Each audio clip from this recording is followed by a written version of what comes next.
বাসর রাতে যখন একজন স্বামী জানতে পারে তার সদ্য বিয়ে করা বউ মানুষ নয়, একটা ভয়ঙ্কর পরী, তখন তার কি করা উচিত ভেবে পায় না আহিন। রুমের সোফায় এক কোণে ধপাস করে বসে পড়ে সে, আর চোখে একবার মেয়েটার দিকে তাকালো। মেয়েটা দিব্যি সিলিং ফ্যানের উপর বসে পা দোলাতে দোলাতে চোখ বড় বড় করে আহিনের দিকে তাকিয়ে আছে। আহিন ঢক গেলে শক্ত কণ্ঠে মেয়েটির দিকে প্রশ্ন করে, আপনি কি আমার সাথে মজা করছেন? আপনি সত্যি পড়ি? মেয়েটা বিকট শব্দে হেসে উঠল। অনেকক্ষণ ধরে হাসলো, যেন সে এমন মজার কথা আগে কখনো শুনেনি।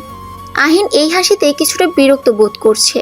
মেয়েটা হাসি থামিয়ে বলল, বুদ্ধু, আমি যদি পড়ি না হতাম তাহলে সিলিং ফ্যানের উপরে বসে পা দোলাতে পারতাম। বলেই আবার নিজের মতো হাসতে লাগলো।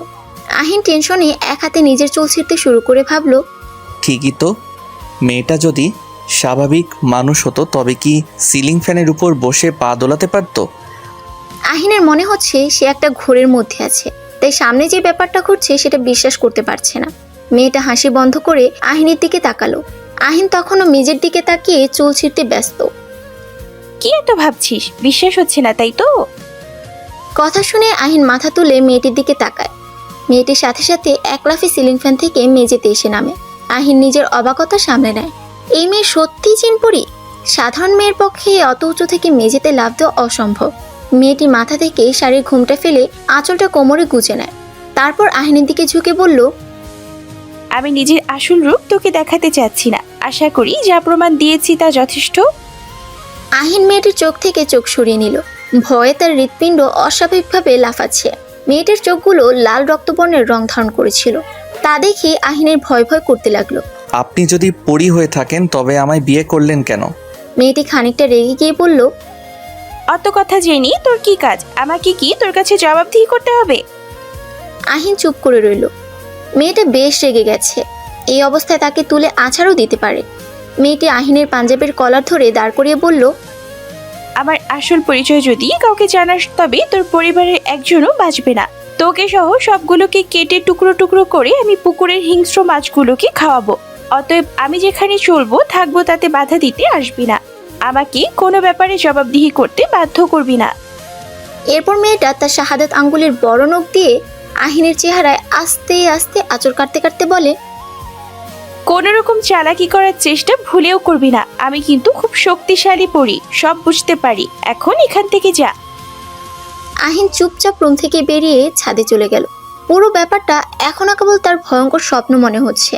আহিন সবে মাস্টার শেষ করে ব্যাংকে জব নিয়েছে। এর মধ্যেই পরিবারের সবার, বিশেষ করে দাদার পীড়াপিড়িতে ওনার পছন্দ করা মেয়ের সাথে বিয়ে হয়ে গেল। বিয়ের আগে মেয়েকে দেখার সুযোগ হয়নি আহিনের। বিয়ের সময় জাফরিনকে এক নজর দেখেছিল আহিন। বেশ গোলগাল চেহারা, দুধে আলতা গায়ের রং, সুস্বাস্থ্যবতী, টানা টানা চোখ। এমন মায়াবী চেহারা দেখে জোর করে বিয়ে করার কষ্টটা ভুলে গিয়েছিল সে। অনেক আশা নিয়ে যে বাসর ঘরে ঢুকলো, মনে হলো তার মাথায় মস্ত আকাশ ভেঙে পড়লো। জাফরিন সিলিং ফ্যানের উপর বসে পা দোলাতে দোলাতে গুনগুন করছে। তারপর তার দিকে তাকিয়ে মস্ত একটা হাসি দিয়ে বলল, এভাবেই কি দেখছিস? আমি তোর পরি বউরে। ঘটনাটা ভেবে আহিনের শরীর শিউরে ওঠে। ছাদের রেলিংয়ে হেলান দিয়ে বসে পড়ে। তখন তার কি করা উচিত বুঝে উঠতে পারছে না। সবাইকে কি এসব জানাবে?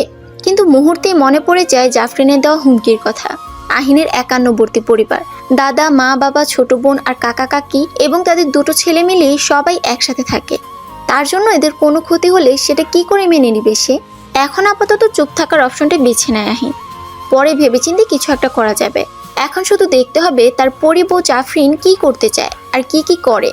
রাত বাড়ায় আহিন ছাদ থেকে নেমে রুমে ঢুকে। রুমে কোথাও জাফরিনকে দেখতে পাচ্ছে না। একবার সিলিং ফ্যানের দিকে তাকায় আহিন, সেখানেও নেই। একটু স্বস্তির নিঃশ্বাস ফেলে ভাবে, এই পড়ি নিজে থেকেই ভেগেছে। লাইট নিভিয়ে বিছানায় শুয়ে পড়ে আহিন। চোখ বন্ধ করতেই শুনতে পায় জাফরিনের কণ্ঠ। কি ভেবেছিস আমি ভেগে গেছি? বুদ্ধু, পালানোর জন্য কি তোর মতো একটা হাবাগোবাকে বিয়ে করেছি? হ্যাঁ। আহিন চোখ মেলে তাকিয়ে দেখে জাফরিন তার শরীর বরাবর কিছুটা দূরত্বে শূন্যে ভাসছে। আহিন কি উত্তর দিবে ভেবে পায় না। তবে কথাটা তার বেশ গায়ে লেগেছে। সে মোটেও হাবাগোবা নয়, কেবল মেয়েটার ভয়ে চুপ করে আছে। নে ঘুমা, আমারও বেশ ঘুম পেয়েছে। বলেই ভাসতে ভাসতে আহিনের পাশে গিয়ে শুয়ে পড়ল। আহিনের আর ঘুম এলো না। পাশে একটা ভয়ঙ্কর পরী ঘুমাচ্ছে ভেবেই তার শরীর বারবার শিউরে উঠছে। এই মেয়ে কার রূপ ধরে এখানে এসেছে কে জানে। তবে আহিন খুব ভালো করেই বুঝতে পারছে জাফরিন খুব ভয়ঙ্কর দেখতে, খারাপ পরি। দাদা, আপনি যে মেয়েটাকে আমার জন্য পছন্দ করেছেন সে আসলে... এইটুকু বলে আহিন ঢোক গিলল। আহিনের দাদা নাস্তা খাওয়া বন্ধ করে ধরা গলায় বলল, সে আসলে কি? সবাই নাস্তা খাওয়া বন্ধ করে বিস্মিত চোখে আহিনের দিকে তাকিয়ে রইল। আহিন দ্বিতীয়বার ঢোক গিলে সবার দিকে তাকিয়ে কিছু বলতে নিলে জাফরিন এসে তার পাশে দাঁড়ায়। আহিনের পিঠে নখ দিয়ে খুব জোরে একটা আঁচড় কাটে। আহিন ব্যথা পেয়ে কুকরিয়ে ওঠে। আহিনের মা আয়েশা খানম উঠে আহিনের কাছে এগিয়ে এসে কি হয়েছে জানতে চাইল। আহিন এক নজরে জাফরিনের দিকে তাকায়। জাফরিন অগ্নি চোখে ওর দিকে তাকিয়ে আছে। কিছু হয়নি মা, পেটটা মোচড় দিল, আমি উঠছি। আহিন, অর্ধেক কথা বলে চুপ হয়ে যাওয়া কি ধরনের বেয়াদবি? দাদার এমন কঠিন কথায় আহিন মাথা নিচু করে বলল, মেয়েটা আসলেই একটু বাচ্চা ধরনের, এটাই বলতে চেয়েছি। বয়স কম, একটু বাচ্চামি থাকবে। সেসব তুমি যদি সামলে নিতে না পারো স্বামীর দায়িত্ব কিভাবে পালন করবে? দাদার কথা শুনে মাথা নাড়িয়ে সায় দিয়ে আহিন উঠে চলে আসে। রুমে এসে টি শার্টটা খুলে নেয়। পিঠের মাঝখানটা এখনো খানিকটা জ্বলছে। খুব গভীরভাবে আঁচড় কেটেছে মেয়েটা। ক্ষতের স্থানে হাত দিতেই তরল কিছু আঙ্গুলে লাগলো। রক্ত বের হচ্ছে সেখান থেকে। আহিন টি শার্ট সোফার উপর ছুঁড়ে ফেলে বিছানায় বসে পড়ল। দরজা লক করার শব্দে সে তাকিয়ে দেখে জাফরিন দরজা বন্ধ করে তার দিকে এগিয়ে আসছে। চোখ দুটো এখনো তীব্র ক্রোধে জ্বলজ্বল করছে। আহিন খানিকটা দমে যায়। তার ভাবনায় এসে জাফরিন নিশ্চয়ই তাকে ব্যাপারটার জন্য আরো বড় ধরনের অত্যাচার করতে দরজা বন্ধ করেছে। জাফরিন এসে তার পিছনে দাঁড়ায়। এরপর ক্ষতস্থানে হাত দিয়ে বলে, অতিরিক্ত চালাকির ফল কখনো ভালো হয় না। কি ভেবেছিস আমি রান্নাঘরে ছিলাম এই সুযোগে সবাইকে আমার পরিচয় বলে দিবি? আহিনের মনে হলো তার ক্ষতস্থানে খুব ঠান্ডা কিছু ঘষা হচ্ছে। তাতে জ্বালা কমলেও ক্ষতস্থানটা যেন কুটকুট করছে। জাফরিন আহিনের গাল দুটো শক্ত করে চেপে ধরে বলে, আগেও বলেছি আবারও বলছি, আমি সব বুঝতে পারি। আমার সাথে চালাকি করতে আসবি না। আর কোনোদিন যদি এসব করতে দেখি পুরো শরীর ঝাঁঝরা করে দিব। আমার হাত থেকে নিস্তার পাওয়া অসম্ভব। নিজের আর পরিবারের ভালো চাইলে চুপ থাক। বলে জাফরিন দরজা খুলে বেরিয়ে গেল। আহিনের মাথাটা যেন টেনশনে ছিঁড়ে যাচ্ছে। এই আপদ কেন তার ঘাড়ে উঠলো বুঝতে পারছে না।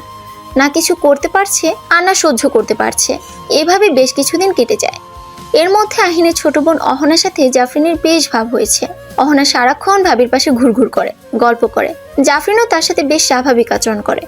বলতে গেলে সবার সাথেই সে স্বাভাবিক। আহিন এসব দেখে আর ভাবে, জাফরিন আসলে চাইটা কি? কেন একজন অশরীরী হয়েও এখানে পড়ে আছে? অনেক প্রশ্ন মনে জাগলেও জিজ্ঞেস করার সাহস পায় না। জাফরিনের ভয়ানক ক্রোধের কারণে বাসার কাউকে ব্যাপারটা জানাতে চাইলেও পারে না। জাফরিনের থেকে দূরে থাকার চেষ্টা করে আহিন। খুব সকালে বেরিয়ে অফিসে যায় আর ফেরও অনেক রাত করে। এসে দেখে জাফরিন তার জন্য টেবিলে খাবার নিয়ে বসে আছে। খেতে না চাইলেও জোর করে গিলায়। আলাদা করেও শুতে দেয় না। প্রায় সব ব্যাপারে জোর খাটায়। দিন দিন ব্যাপারগুলো আহিনের কাছে বিরক্তকর হয়ে যায়। তুই সত্যি বলছিস তোর বউ পড়ি?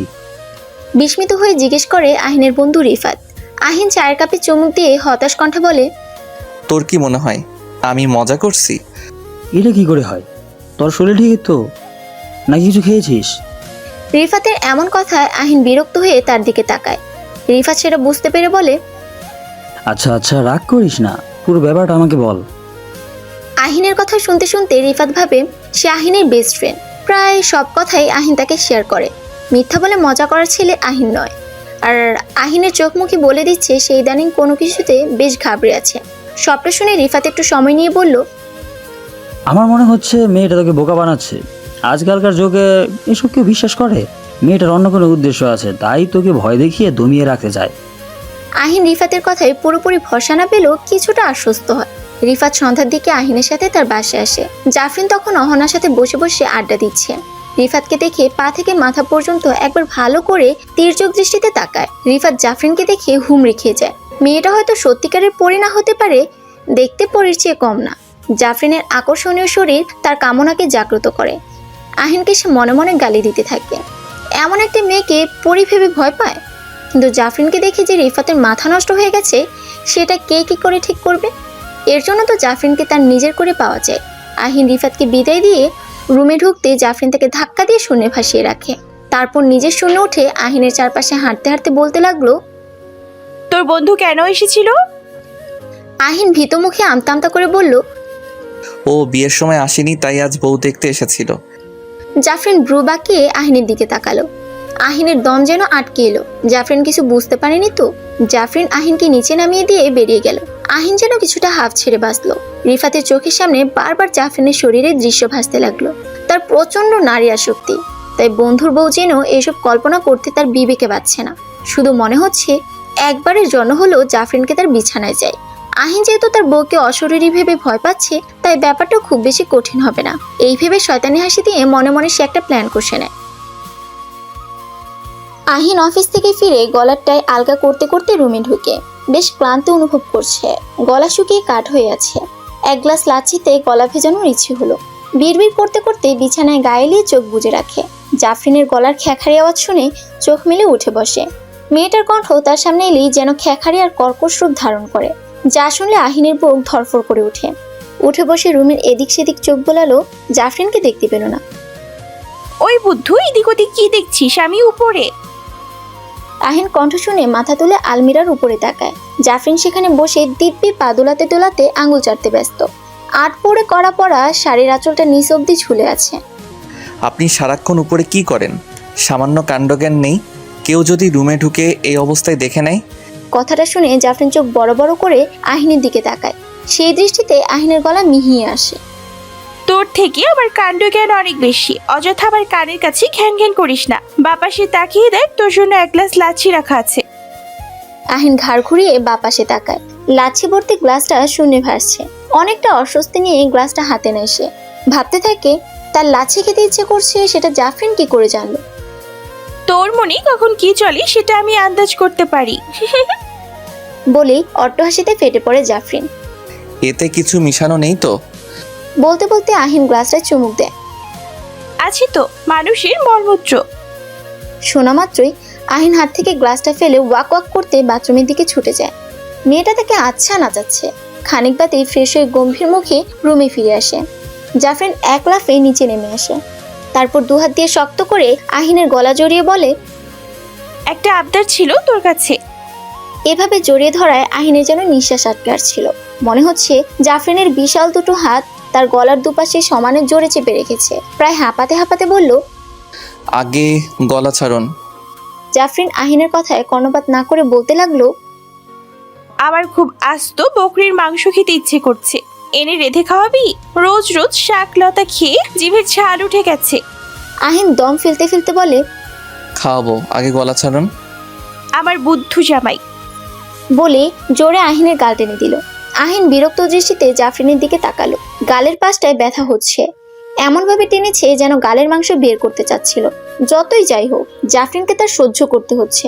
কোনো প্রশ্ন করলে কিংবা বিরক্তি দেখালেই তেড়ে এসে আঁচড় কাটে, নতুবা কানের নিচে ঠাটিয়ে চর লাগিয়ে দেয়। সেদিন চর খেয়ে 2 ঘন্টা পর্যন্ত আহিনের কানে কেবল শোষ আওয়াজ করছিল। সবকিছু দাঁতে দাঁত চেপে সহ্য করে আছে শুধু পরিবারের কথা ভেবে। আহিন শুয়ে শুয়ে চিন্তা করে, এসব অত্যাচার সে আর সহ্য করবে না, অনেক হয়েছে। এবার নিজের প্রাণ নিয়ে এই মেয়ের থেকে পালাতে হবে। সে না থাকলে জাফরিন কাকে ভয় দেখাবে? তাই আর কারো ক্ষতি করার প্রশ্ন ওঠে না। সুযোগ পেলে সে পালাবে এই বাড়ি থেকে। পরের দিন জাফরিনের ভয়ে আহিন বাজার থেকে আস্ত একটা মোটাসোটা বকরি কিনে বাড়ি ফিরে। বকরিটাকে উঠোনের এক কোণায় বেঁধে ঘরে ঢুকতেই দেখে জাফরিন ওহানাকে খুব জোরে একটা চড় মারল। এই দৃশ্য দেখে আহিন সহ তার মা ও কাকি থ হয়ে যায়। আয়শা খানম ছুটে এসে জাফরিনের গালে 2টো চড় লাগিয়ে দেয়। তারপর পুরোক্ষণ নিস্তব্ধ। আহিনের শরীর কাঁপতে থাকে। মা এটা কি করলো? এখন যদি জাফরিন রেগে গিয়ে উল্টাপাল্টা কিছু করে বসে? এই মেয়ের কোনো ভরসা নেই। আহিন প্রায় ছুটে গিয়ে মায়ের গা ঘেঁষে দাঁড়ায়। আয়শা খানম মোহনাকে বুকে টেনে নিয়ে চেঁচাতে থাকে, 2 দিন হয়নি এই বাড়িতে এসেছো, এত সাহস হয় কি করে তোমার? আমার মেয়ের গায়ে হাত তুলো। জাফরিন মেঝের দিকে তাকিয়ে চুপ করে আছে। পায়ের নখ দিয়ে মেঝে খুঁড়ছে আপন মনে। আয়শা খানম জাফরিনের এমন লাপাত্তা ভাব দেখে এক ধাক্কা দিয়ে বলে, আমার মেয়ে কি করেছে? কেন মারলে তুমি ওকে? আহিন হকচকিয়ে জাফরিনের দিকে তাকায়। জাফরিন এক দৃষ্টিতে অহনার দিকে তাকিয়ে আছে। তার মুখে কোনো রানী। জাফরিনের এই চুপ থাকা আয়শার মাথা গরম করে দেয়। উনি এগিয়ে এসে আরো একটা চড় মারে জাফরিনের গালে। আহিন এই ঘটনায় হতবাক হয়ে যায়। মুহূর্তেই মাকে আটকানোর চেষ্টা করে। আহিনের কোনো বাধা না মেনে আয়শা খানম বলতে থাকে, এই মেয়েকে আমার আগে থেকে ভালো লাগেনি। জাত পরিচয়হীন একটা মেয়ের সাথে তোকে বেঁধে দিয়েছেন বাবা, তাও মেনে নিলাম।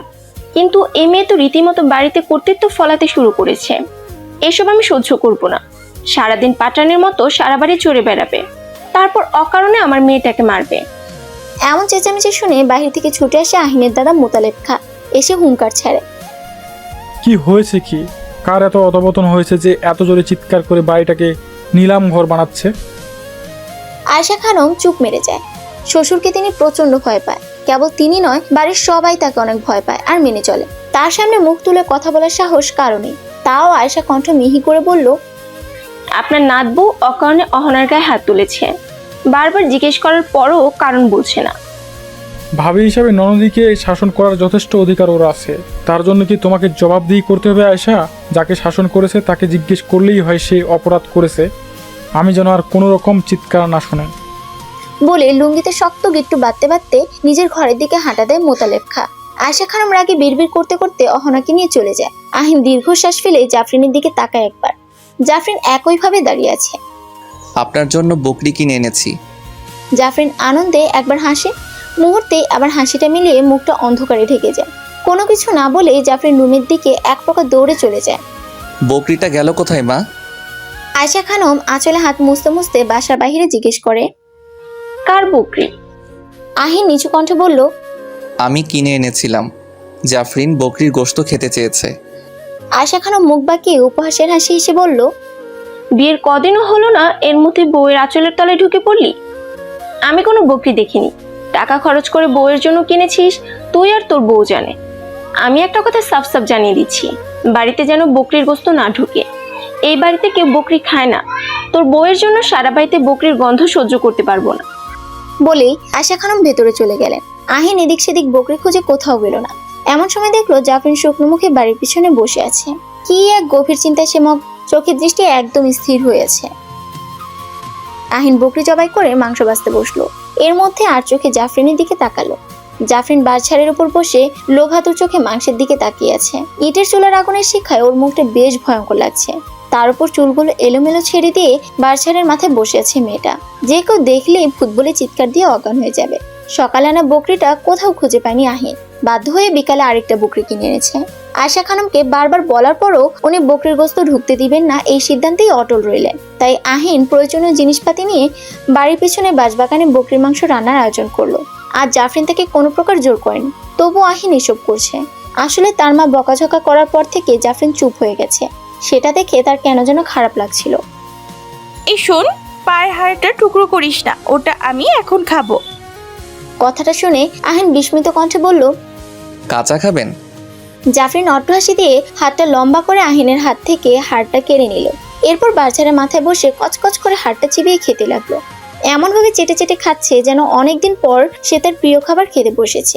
দৃশ্যটা দেখে আহিনের শরীর গিন গিন করতে লাগলো। বমিও করে দিল। তার মাথাটা থেকে ঝিমঝিম করতে লাগলো। জাফরিন একটু চোখ থেকে বলল, নারী ভুরুগুলো একটু ওদিকে শিমুল গাছ তলায় রেখে আসবি, আমি ওখানে বসে খাবো। তোর আমার খাওয়া দেখি বমি পাচ্ছে। কথাটা শুনে আহিনের পেটের নাড়ি ভুঁড়ি মোচড় দিয়ে উঠল। কোনো রকমের নাড়ি ভুঁড়ি রেখে এসে রান্নায় মনোযোগ দিল। ওদিক থেকে জোরে জোরে চিবিয়ে খাওয়ার শব্দ আসছে। শুনেই আহিনের গা ঘিন ঘিন করে উঠছে। তা মনে হলো শুধু শুধু সে হাত পুড়িয়ে রান্না করছে। এই বকরিটা জাফরিন আস্তটাই কাঁচা খেতে পারত। রান্না শেষ হওয়া মাত্রই জাফরিন তার সামনে এসে দাঁড়ালো। তার মুখে এখনো কাঁচা মাংসের গন্ধ এবং তাজা রক্তের ছাপ লেগে আছে। আহিনের মনে হচ্ছে সে এক্ষুনি আবার বমি করবে। তাও নিজেকে সামনে নিয়ে ডেকচি ভর্তি মাংস জাফরিনের সামনে রাখে। জাফরিন গরম ধোয়াটা ডেকচির মধ্যে হাত ঢুকিয়ে আস্তা হাতটা বের করে চাটে কিছুক্ষণ। তারপর আহিনের দিকে বাড়িয়ে দিয়ে বলে, খাবি? আহিন আর নিজেকে সামলাতে পারে না। হরহর করে বমি করে দেয় এবং জ্ঞান হারায়। বাহিরে প্রচুর চেঁচামেচির আওয়াজ শুনে আহিন শোয়া থেকে উঠে বসলো। শরীরটা ভীষণ দুর্বল লাগছে। কোনো মতে গায়ে টি শার্ট জড়িয়ে রুমের বাহিরে বেরিয়ে এলো। আয়শা খানম জাফরিনকে উঁচু গলায় ভীষণ বকাঝকা করছে। জাফরিন আগের মতোই পাত্তা না দিয়ে মাথা নিচু করে পায়ের নখ দিয়ে মেজে ঘুরতে ব্যস্ত। আহিন গিয়ে জাফরিনের পাশে দাঁড়াতে আয়শা খানম তাকে টেনে তার পাশে দাঁড় করিয়ে গায়ে মাথায় হাত বুলিয়ে দিতে দিতে বলে, তোর শরীর এখন ঠিক আছে তো? হ্যাঁ মা, ঠিক আছি। এখন কি হয়েছে? কি হয়নি? কত বড় সাহস তোকে দিয়ে বকরি রান্না করার! সেটার গন্ধ সহ্য করতে না পেরে তো তুই বমি করে অজ্ঞান হয়ে গিয়েছিলি। মেয়েটা তোকে কোলে বয়ে এনে আমাকে জিজ্ঞেস করে কোথায় রাখবো এটাকে। কথাটা শুনে আহিন জাফরিনের দিকে তাকায়। আয়শা খানম আবার বলতে শুরু করে, কেমন আক্কেল এই মেয়ের! তুই এর সাথে সারা জীবন সংসার করবি কি করে? এসব কথা এখন থাক, তোমরা ঘুমাতে যাও। দাদা ঘুমের ওষুধ খেয়ে ঘুমিয়েছে। এখন ঘুম ভেঙে চেঁচামেচি শুনলে রেগে যাবে। আয়শা খানম জাফরিনকে বকতে বকতে নিজের রুমে ঢুকে যায়। জাফরিন এখনো একইভাবে দাঁড়িয়ে আছে। আহিন একবার তাকিয়ে সেখান থেকে চলে যায়। খানিক বাদে জাফরিন রুমে ঢুকে আহিনের পাশে বসে। আহিন ল্যাপটপে কাজ করছিল। ল্যাপটপ থেকে চোখ সরিয়ে জাফরিনের দিকে তাকিয়ে বলল, কিছু বলবেন? খাবি? আহিন আটকে উঠল। জাফরিন কি তাকে এখন আবার তার চাটা বকরির মাংস সাধবে? সাধারণ মেয়েও নয়, জোর করে গিলিয়ে দিবে। আহিন উঠে বেরিয়ে যাবে এমন সময় জাফরিন শক্ত করে আহিনের হাত চেপে ধরে।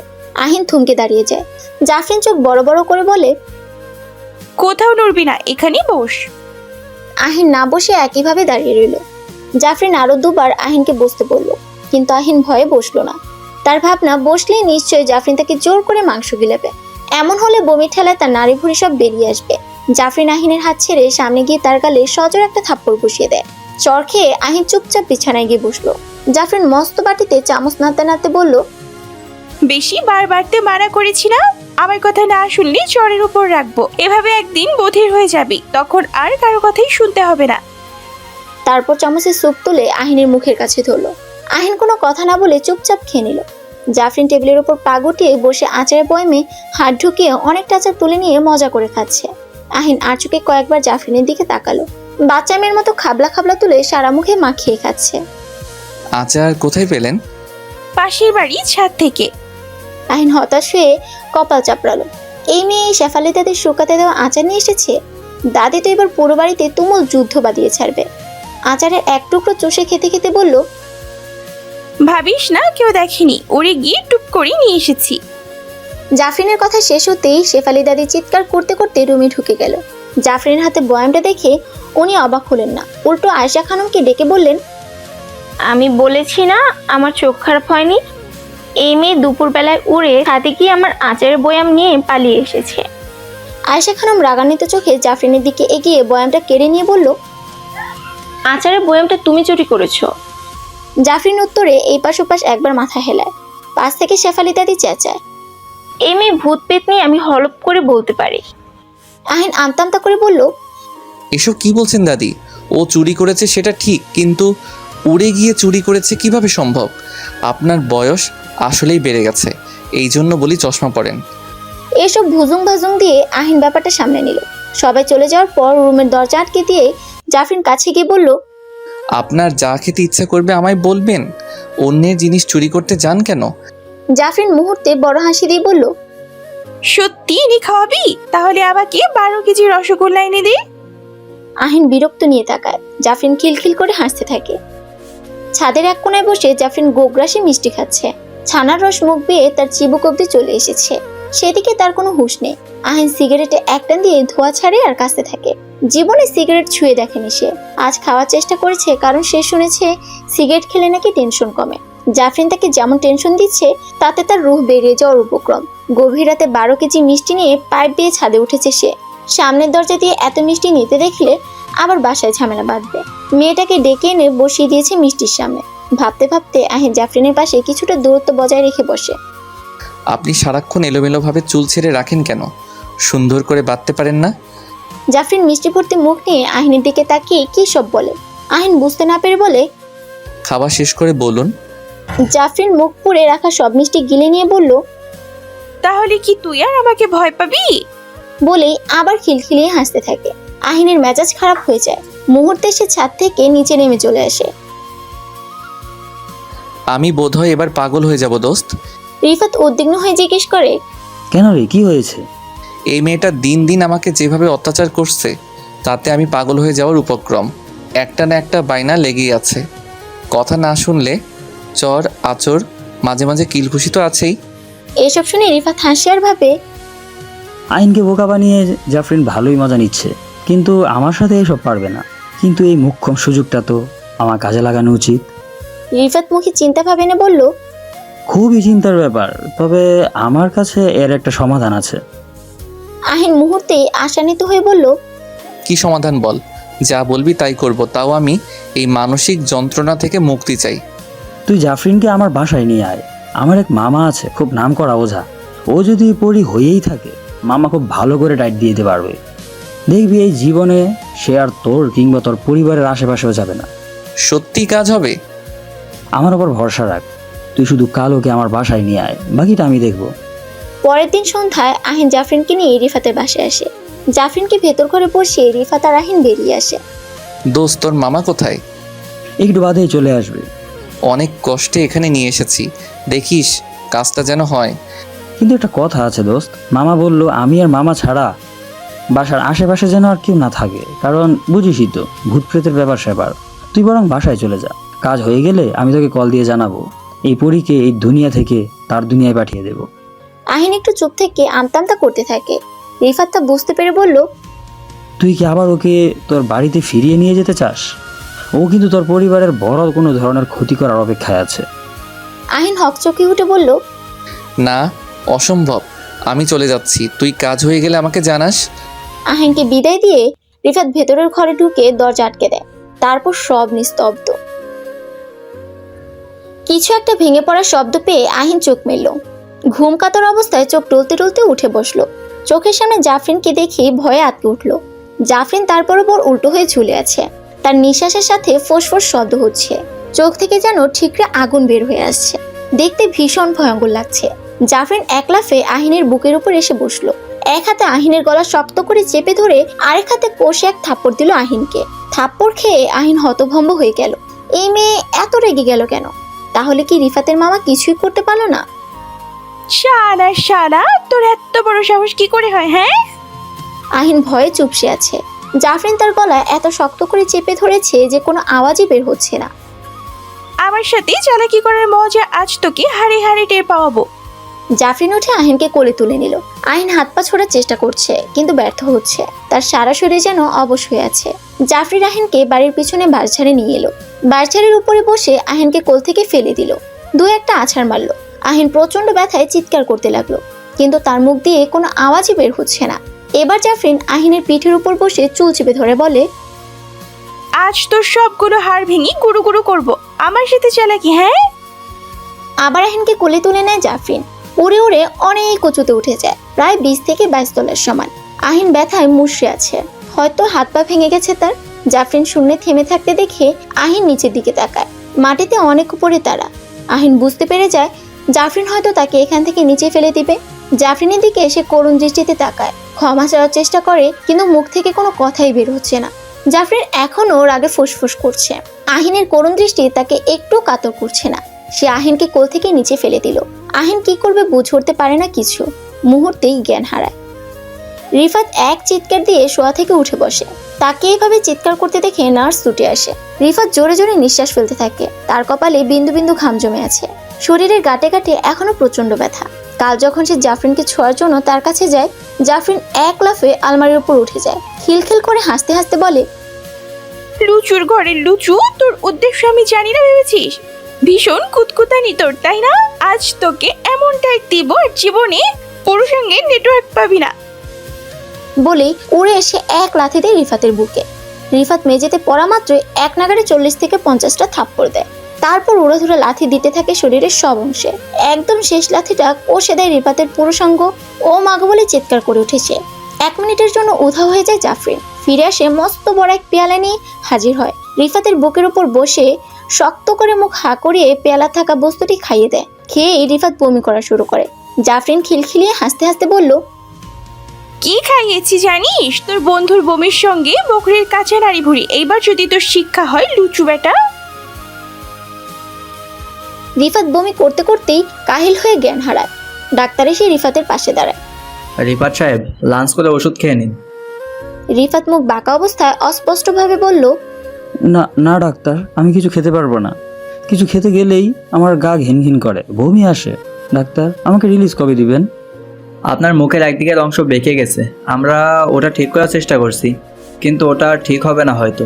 আর দুঃখিত, আপনার পুরুষঙ্গের এত বেহাল দশা হয়েছিল যে ওটা আমাদের কেটে ফেলতে হয়েছে।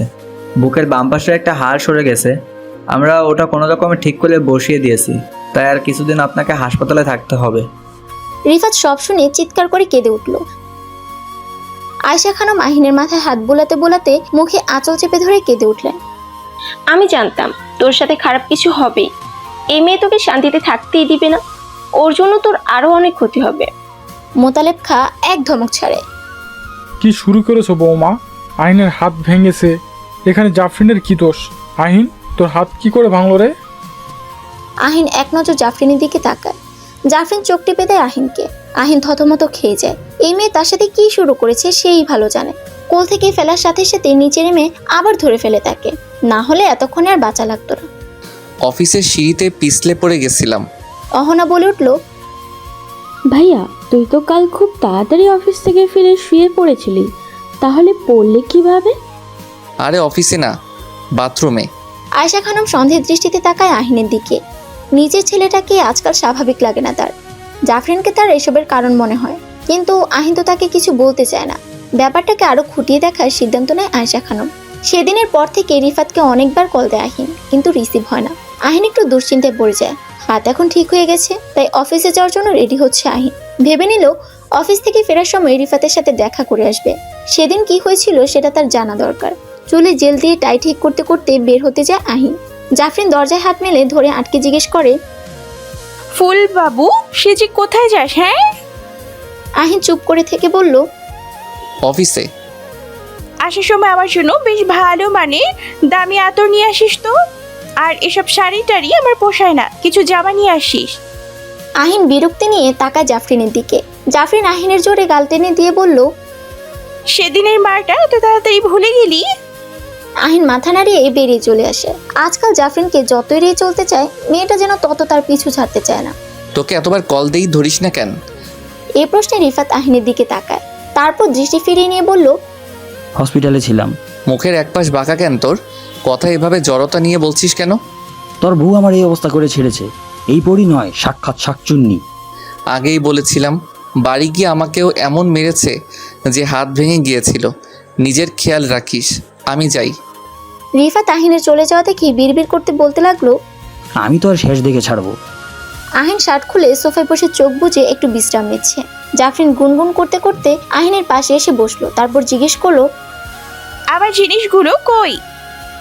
আহিন ওই অবস্থায় উদাস কণ্ঠে বলল, আনিনি। জাফরিন আহিনকে জোরে এক ধাক্কা দিল, তাতে আহিন সোফা থেকে মেঝেতে পড়ে যায়। জাফরিন চোখ বড় বড় করে বলল, আমার কথা শুনছিস না তুই? কাল যদি জিনিসগুলো না পাই তাহলে দেখিস কি করি। আহিন ব্যাগ গোছাতে গোছাতে বারবার জাফরিনের দিকে তাকাচ্ছে। জাফরিন গভীর ঘুমে মগ্ন। এখনই সময় পালিয়ে যাওয়ার। এই মেয়ের সাথে থাকা আর সম্ভব হচ্ছে না তার। মেয়েটা তাকে তিলে তিলে মারবে বলে মনে হচ্ছে। নিজেকে বাঁচাতে হলে এখান থেকে পালাতে হবে। আহিন চোরের মতো ব্যাগটা নিয়ে বেরিয়ে বাস স্টেশনে আসে। অফিস থেকে ফেরার পথে টিকিট কেটে রেখেছিল। খানিকক্ষণ বসার পর বাস চলে এলো। তড়িঘড়ি করে ব্যাগটা নিয়ে বাসে উঠে পড়লো আহিন। বাস ছাড়ার সঙ্গে সঙ্গে এক স্বস্তির নিঃশ্বাস ফেললো সে। আজ থেকে জাফরিন তাকে আর বিরক্ত করবে না, তার ভয়ে বাঁচতে হবে না। আহিন বাহিরের বেঞ্চিতে এসে বসলো, চোখ বুঝে বড় একটা নিঃশ্বাস নিল। অনেকদিন পর শান্তিতে নিঃশ্বাস ফেলতে পারছে। ঘুমটাও ভালো হয়েছে। কক্সবাজারে একটা রিসোর্টে উঠে সে। এখানে জাফরিনের ভয়ে তাকে জড়সড় থাকতে হয় না, ভেবেই মনটা হালকা হলো। অবশ্য বাড়ির সবার জন্য একটু খারাপ লাগছে। সবাই নিশ্চয়ই অনেক টেনশন করছে। বাসে উঠে ফোনটা বন্ধ করে দিয়েছিল। আহিন উঠে সুইমিং পুলের ধার ঘেঁষে হাঁটতে লাগলো।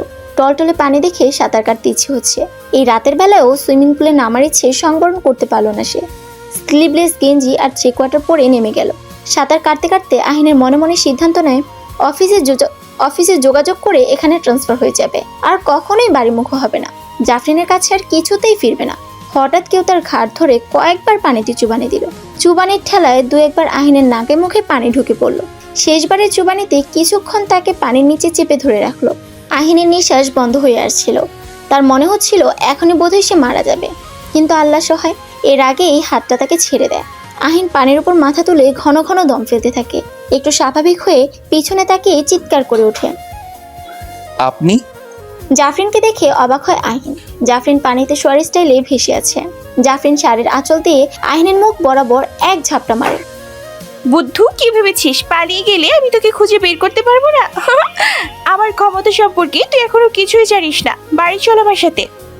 আহিন রেগে গিয়ে বলল, আমি কোথাও যাব না, আপনি এখান থেকে চলে যান।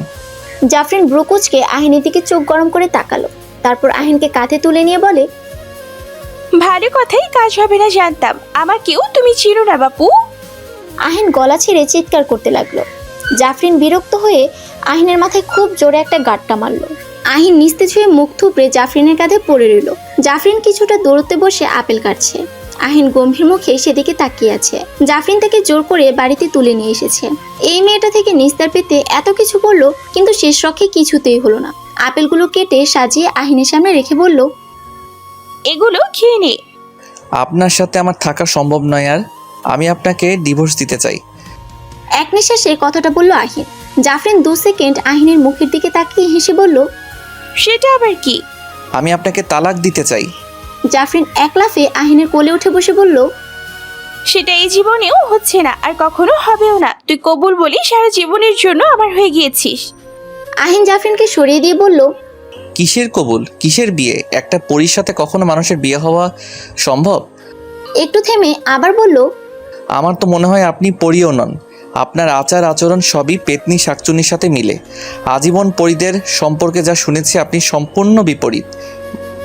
জাফরিন একটু চুপ থেকে হেসে হেসে বলল, আমি পরি হই বা পেতনি, তোর আমার সাথেই থাকতে হবে। বলে জাফরিন রুমের বাইরে বেরিয়ে গেল। আহিন রাগে নিজের চুল ছিঁড়তে লাগলো। এসব সহ্য করা তার পক্ষে আর সম্ভব হচ্ছে না। এর থেকে পালিয়ে বাঁচা অসম্ভব বটে। যেভাবে হোক একে তার জীবন থেকে তাড়াতে হবে, না হলে আহিন নিজেই এর অত্যাচারে মরে যাবে। মিনিটেই জাফরিন ফিরে এসে আপেলের প্লেট হাতে নিয়ে বলল, তোকে বলি কিছু করানো যায় না। বলি আহিনের গা চেপে ধরে মুখে আপেলের টুকরো ঠেসে দিল। আহিন বেশ ব্যথা পাচ্ছিল। সে রেগে গিয়ে জাফরিনকে ধাক্কা দিয়ে বাসা থেকে বেরিয়ে চলে এলো। রিফাত আহিনের পিঠে চাপড় দিয়ে বলল, এত ভাবিস না। ভাববো না? এই মেয়ে আমাকে তিলে তিলে শেষ করে দিচ্ছে। একে যতক্ষণ না আমার জীবন থেকে না বিদায় করতে পারি আমার শান্তি হবে না। তুই সব কিছু মুখ বুঝে কেন সহ্য করিস? তুই চুপ করে আসিস দেখেই ওই পেতনির এতবার বেড়েছে। শোন, জিন পরি উল্টো মানুষকে ভয় পায়, কিন্তু যখন দেখে ওদেরকে মানুষ ভয় পায় ওরা সুযোগ নেয়। তুই আজকেই জোর গলায় এসবের ব্যাপারে কিছু বল। দরকার হলে বাড়ির লোকদের জানা। তাতে যদি কাজ না হয়? তাতে কাজ না হলে হুজুর ওজা ডেকে এটার ব্যবস্থা করবি। এখন শান্ত হ, আর যা বলছি তা কর। আহিন বাসায় ফিরে দেখে জাফরিন নিচু গলায় অহনাকে বেশ বকাঝকা করছে। কি নিয়ে বকছে সেটা ঠিক বুঝতে পারল না। আহিন এদিক সেদিক চোখ বুলিয়ে বাড়ির সবাইকে খুঁজলো, কিন্তু মনে হলো বাসায় কেউ নেই। আহিনের মাথায় প্রচন্ড রাগ উঠে গেল। অহনা, ও তোকে বকছে কেন? আর বাড়ির সবাই কই? আহিনের কথা শুনে জাফরিন বকাঝকা বন্ধ করে চুপ হয়ে গেল। অহনা ফুফিয়ে ফুফিয়ে বলল, মাকে কেউ ছাদ থেকে ফেলে দিয়েছে ভাইয়া, সবাই মিলে নিয়ে মাকে হসপিটালে গেছে। ভাবি আমায় কেন বকেছে আমি জানি না ভাইয়া। আহিন জাফরিনের হাত টেনে রুমে এনে দরজা বন্ধ করে দিল। তারপর জাফরিনের গালে সজোর একটা থাপ্পড় দেয়। জাফরিন হতবাক হয়ে আহিনের দিকে তাকিয়ে রইল। আহিন চোখ গরম করে বলল, তুই আমার মাকে ছাদ থেকে ফেলে দিয়েছিস তাই না? আমি কেন ফেলতে যাব? চুপ, তুই ফেলেছিস। আমার উপরের রাগ তুই আমার মা বোনের উপর ঝাড়ছিস, সেটা খুব ভালো করে বুঝতে পারছি। আমারই ভুল, তোকে ভয় পেয়ে চুপ করেছিলাম। আর তুই সেটা সুযোগ নিয়ে আমার আর আমার পরিবারের ক্ষতি করার জন্য ওত পেতে আছিস। কিসের এত রাগ তোর আমাদের উপর? কিসের জন্য বিয়ে করে পড়ে আছিস এখানে? জাফরিন চোখ বড় বড় করে আহিনের দিকে তাকিয়ে আছে। মনে হচ্ছে সে আহিনের এমন আচরণে প্রচন্ড বিস্মিত হয়ে গেছে। আহিন জাফরিনের হাত ধরে বলল, অনেক সহ্য করেছি, আর নয়। এক্ষুনি তুই এই বাড়ি থেকে বেরিয়ে যাবি, আর জীবনে এই বাড়ি মুখো হবি না। যদি এখানে তোকে দেখি তাহলে হুজুর ডেকে ওকে ঝেঁটিয়ে বিদায় করব। বলি আহিন হাসপাতালের উদ্দেশ্যে বেরিয়ে যায়। আহিনের দাদা বাবা কাকিরা এখানেই আছে। মায়ের অবস্থা এখন অনেকটা শঙ্কামুক্ত জেনে আহিন কিছুটা আশ্বস্ত হয়। রাতে আর বাড়ি ফিরেনি কেউ। সকালে আয়েশা খানমকে হসপিটাল থেকে রিলিজ করে বাড়ি ফিরে আহিন নিজের রুমে ঢুকতে যাবে, এমন সময় আয়েশা খানম ছেলেকে ডাকে। ডাক শুনে আহিন মায়ের কাছে আসে। মা হয়ে নিজের ছেলের জীবনটা নিজের হাতে শেষ করে দিলাম। এসব কেন বলছো মা? তোর বউ এত খারাপ জানলে কখনোই তাকে এই বাড়িতে নিয়ে আসতাম না। আমি বেশ বুঝতে পারছি এই মেয়ে তোর জীবনও জাহান্নাম বানিয়ে ছেড়েছে। ওসব ছাড়ো, তুমি ছাদ থেকে পড়লে কিভাবে? জাফরিন ঠেলে ফেলে দিয়েছে। কথাটা শুনে আহিন কিছুটা বিস্মিত হয়। পরক্ষণে স্বাভাবিক হয়ে জিজ্ঞেস করলো, তোমাকে ফেলে দিয়েছে? হ্যাঁ, দুপুরবেলায় আমি ছাদে কাপড় দিতে গিয়ে দেখি ও চুল ছেড়ে ছাদের কিনারে বসে বাটি ভর্তি হাঁসের মাংস হাতে নিয়ে হাড় চিবাচ্ছে। অল্প কিছুটা হাঁসের মাংস আমি শুধু তোর দাদার জন্য রান্না করেছিলাম। বাকি সবাই তো অ্যালার্জির ভয় খায় না। ওই সবটুকু সে নিয়ে বসে বসে খাচ্ছে।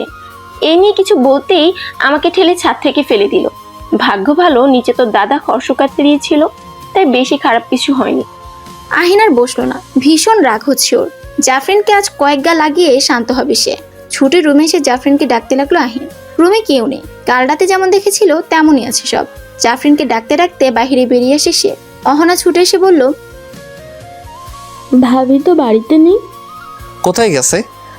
সেটা তো জানি না, কাল রাতে তুই বেরিয়ে যাওয়ার পর আর দেখিনি। আহিন চুপচাপ রুমে ফিরে আসে। আপন নিচে থেকে বিদায় হয়েছে ভেবে অনেকটা শান্তি পায়। এমনটা হবে জানলে অনেক আগেই জাফরিনকে কড়া করে কথা বলে বিদায় করত। এত অত্যাচার যন্ত্রণা সহ্য করতে হতো না। জাফরিনের চলে যাওয়ার সংবাদে আহিনের বেশ উৎফুল্ল বোধ করতে লাগলো। জাফরিন চোখ বড় বড় করে রিফাতের দিকে তাকিয়ে আছে। রিফাত উল্টো হয়ে শূন্যে ঝুলছে, তার হাত দুটো পিছনে বাঁধা, প্রাণপণে চিৎকার করছে, কিন্তু আওয়াজটা শুধু ঘরের মধ্যে সীমাবদ্ধ। জাফরিন রিফাতের প্যান্টের মাঝামাঝিতেই কষে একটা লাথি মারলো। বেচারা ব্যথায় আফাকো চিৎকার করে উঠল। জাফরিন তার চুল চেপে ধরে বলল, তুই তোর বন্ধুর কানে কি মন্ত্রণা দিয়েছিস? একবারে তোর শিক্ষা হয় নাই, তাই না? আপা, আমি কোনো মন্ত্রণা দিইনি। ও তো উল্টো আমাকে বলছে আপনাকে বাড়ি থেকে বের করার বুদ্ধি দিতে। আর তুই এমন একটা বুদ্ধি দিলি, আমাকে কি ঘাসে মুখ রাখা ছাগল মনে হয় তোর? হ্যাঁ, লুচুর ঘরে লুচু। আবার এমন একটা লাথি দিব ঝুনঝুনিগুলো হারাবি। আর কোনোদিনও যদি বুদ্ধুটার আশেপাশে তোকে দেখি না। না আপা, আর কোনোদিন দেখবেন না, এবার আমাকে নিচে নামিয়ে দেন। জাফরিন চলে যাওয়ার পর রিফাতের চোখে ক্রোধের আগুন জ্বলে ওঠে। জেদে ডান হাতটা মুষ্টিবদ্ধ করে নেয়। মোতালেব খা রাগান্বিত কণ্ঠে বলল, সকাল থেকে বাড়ির বউ বাড়িতে নেই, আর সেটা কেউ ভ্রুক্ষেপও করছো না। সারাদিন আমাকে কেউ জানানোরও প্রয়োজন মনে করলে না। আহিন আর আয়েশা খানম একবার চোখাচোখি করে নেয়। আহিনের এসব বিরক্ত লাগছে। জাফরিন চলে গেছে, কথায় খুশিতে একটু আয়েশ করবে তা না, এখানে দাদার বকা গিলতে হচ্ছে। আচ্ছা দাদা, যদি জাফরিনকে খুঁজে আবার এই বাড়িতে ফিরিয়ে নিয়ে আসে? এটুকু ভেবে আহিনের মুখ শুকিয়ে যায়। জাফরিন যদি ফিরে আসে তাহলে আহিনের আর রক্ষে নেই। কথা শুনিয়ে তাড়িয়ে দেওয়ার জন্য মেয়েটা তাকে চিবিয়েই খেয়ে ফেলে নিবে। আয়েশা খানম কাচুমাচু হয়ে বললেন, কি আক্কেল মেয়েটার দেখুন, ওর কাছে অহনাকে রেখে হাসপাতালে গিয়েছে সবাই। এই সুযোগে কোথায় কেটে পড়লো। সন্ধ্যা নেমে রাত হয়ে গেছে, তাও ফেরার নাম নেই। আহিনের কাকি ফাতেমা বেশ জোরালো কণ্ঠেই বলল, দেখেন কোন নাগরের হাত ধরে পালিয়ে গেছে। এই মেয়ের মতিগতি আমার একদম ঠিক লাগে না।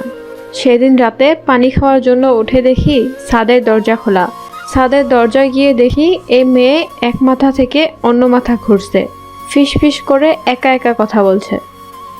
আহিন একটা মস্ত ঢোক গিলে ভাবতে লাগলো জাফরিনের আসল সত্যটা এখন বলবে কিনা। যেহেতু মা আয়েশা খানম আর তার কাকি অনেকটা আঁচ করে ফেলেছে, বললে অবিশ্বাস করবে না। আহিন কিছু বলার আগেই মোতালেব খা ধমকে দিলেন, এসব বেহায়াপনা কথাবার্তা বলা বন্ধ করো। মেয়েটাকে না খুঁজে তোমরা আজে বাজে বকে আমার কান ভারী করছো। আহিন, তোর বাপ কাকাকে নিয়ে এক্ষুনি ওকে খুঁজতে বের হ। আমার নাত বউকে সকাল হওয়ার আগেই আমি এই বাড়িতে দেখতে চাই, না হলে এই বাড়িতে কারো জায়গা হবে না। আহিন কিছুটা চুপসে গেলেও জোর নিয়ে বলল, দাদা, অযথা জাফরিনকে নিয়ে বেশি উত্তেজিত হচ্ছেন। আমরা ওকে যেটা ভাবি ও সেটা নয়। ও আমাদের কল্পনাতীত একটা সৃষ্টি। আহিনের দাদা ভ্রু কুঁচকে বলল, হেয়ালি না করে যা বলার স্পষ্ট করে বলো। ইদানিং তুমি বেশি পেঁচিয়ে কথা বলছো আহিন, আমার সাথে হেয়ালি করো না। আহিন কিছু বলার আগেই জাফরিন ছুটে এসে দাদার পায়ে পড়ে সালাম দেয়, তারপর পা ধরে বসে কান্নার আওয়াজ তুলে। সবাই হতভম্ব হয়ে ওর দিকে তাকিয়ে আছে। এ কি, কাঁদছিস কেন? এতক্ষণ কোথায় ছিলি তুই? জাফরিন মোতালেব খার হাত জড়িয়ে ধরে কাঁদতে কাঁদতে বলে, কত আশা নিয়ে বিয়ে করে বাড়িতে এসেছি, ভেবেছি সবাইকে নিজের করে নিয়ে সুখী সংসার করব। আশা আমার পূরণ হলো না দাদা। কেন, কি হয়েছে? আমার স্বামী আমার সাথে ঘর করতে চায় না, কোথায় কোথায় ঝাড়ি দেয়, অকারণেই মারে। কাল আমাকে উনি বাড়ি থেকে বের করে দিয়েছে। দোষ একটাই, আমি নাকি ওনার মন মতো না। ওনাকে আপনারা জোর করে বিয়ে দিয়েছেন। মোতালেব খা ভয়ঙ্কর রেগে গেলেন। আহিনের দিকে তাকাতেই আহিন আমতা আমতা করে বলল, এই মেয়ে সব সত্যি বলছে না দাদা। আপনি আমার সব কথা শুনলে বুঝতে পারবেন। জাফরিন, আপনি বানিয়ে বানিয়ে মিথ্যে কেন বলছেন? এসব নাটক বন্ধ করুন। আজ আমি আপনার আসল সত্যটা সবাইকে বলেই ছাড়বো। মোতালেব খা হুঙ্কার ছাড়লেন, তুমি ওকে কাল বাড়ি থেকে বের করে দিয়েছ? হ্যাঁ, কিন্তু দাদা ও।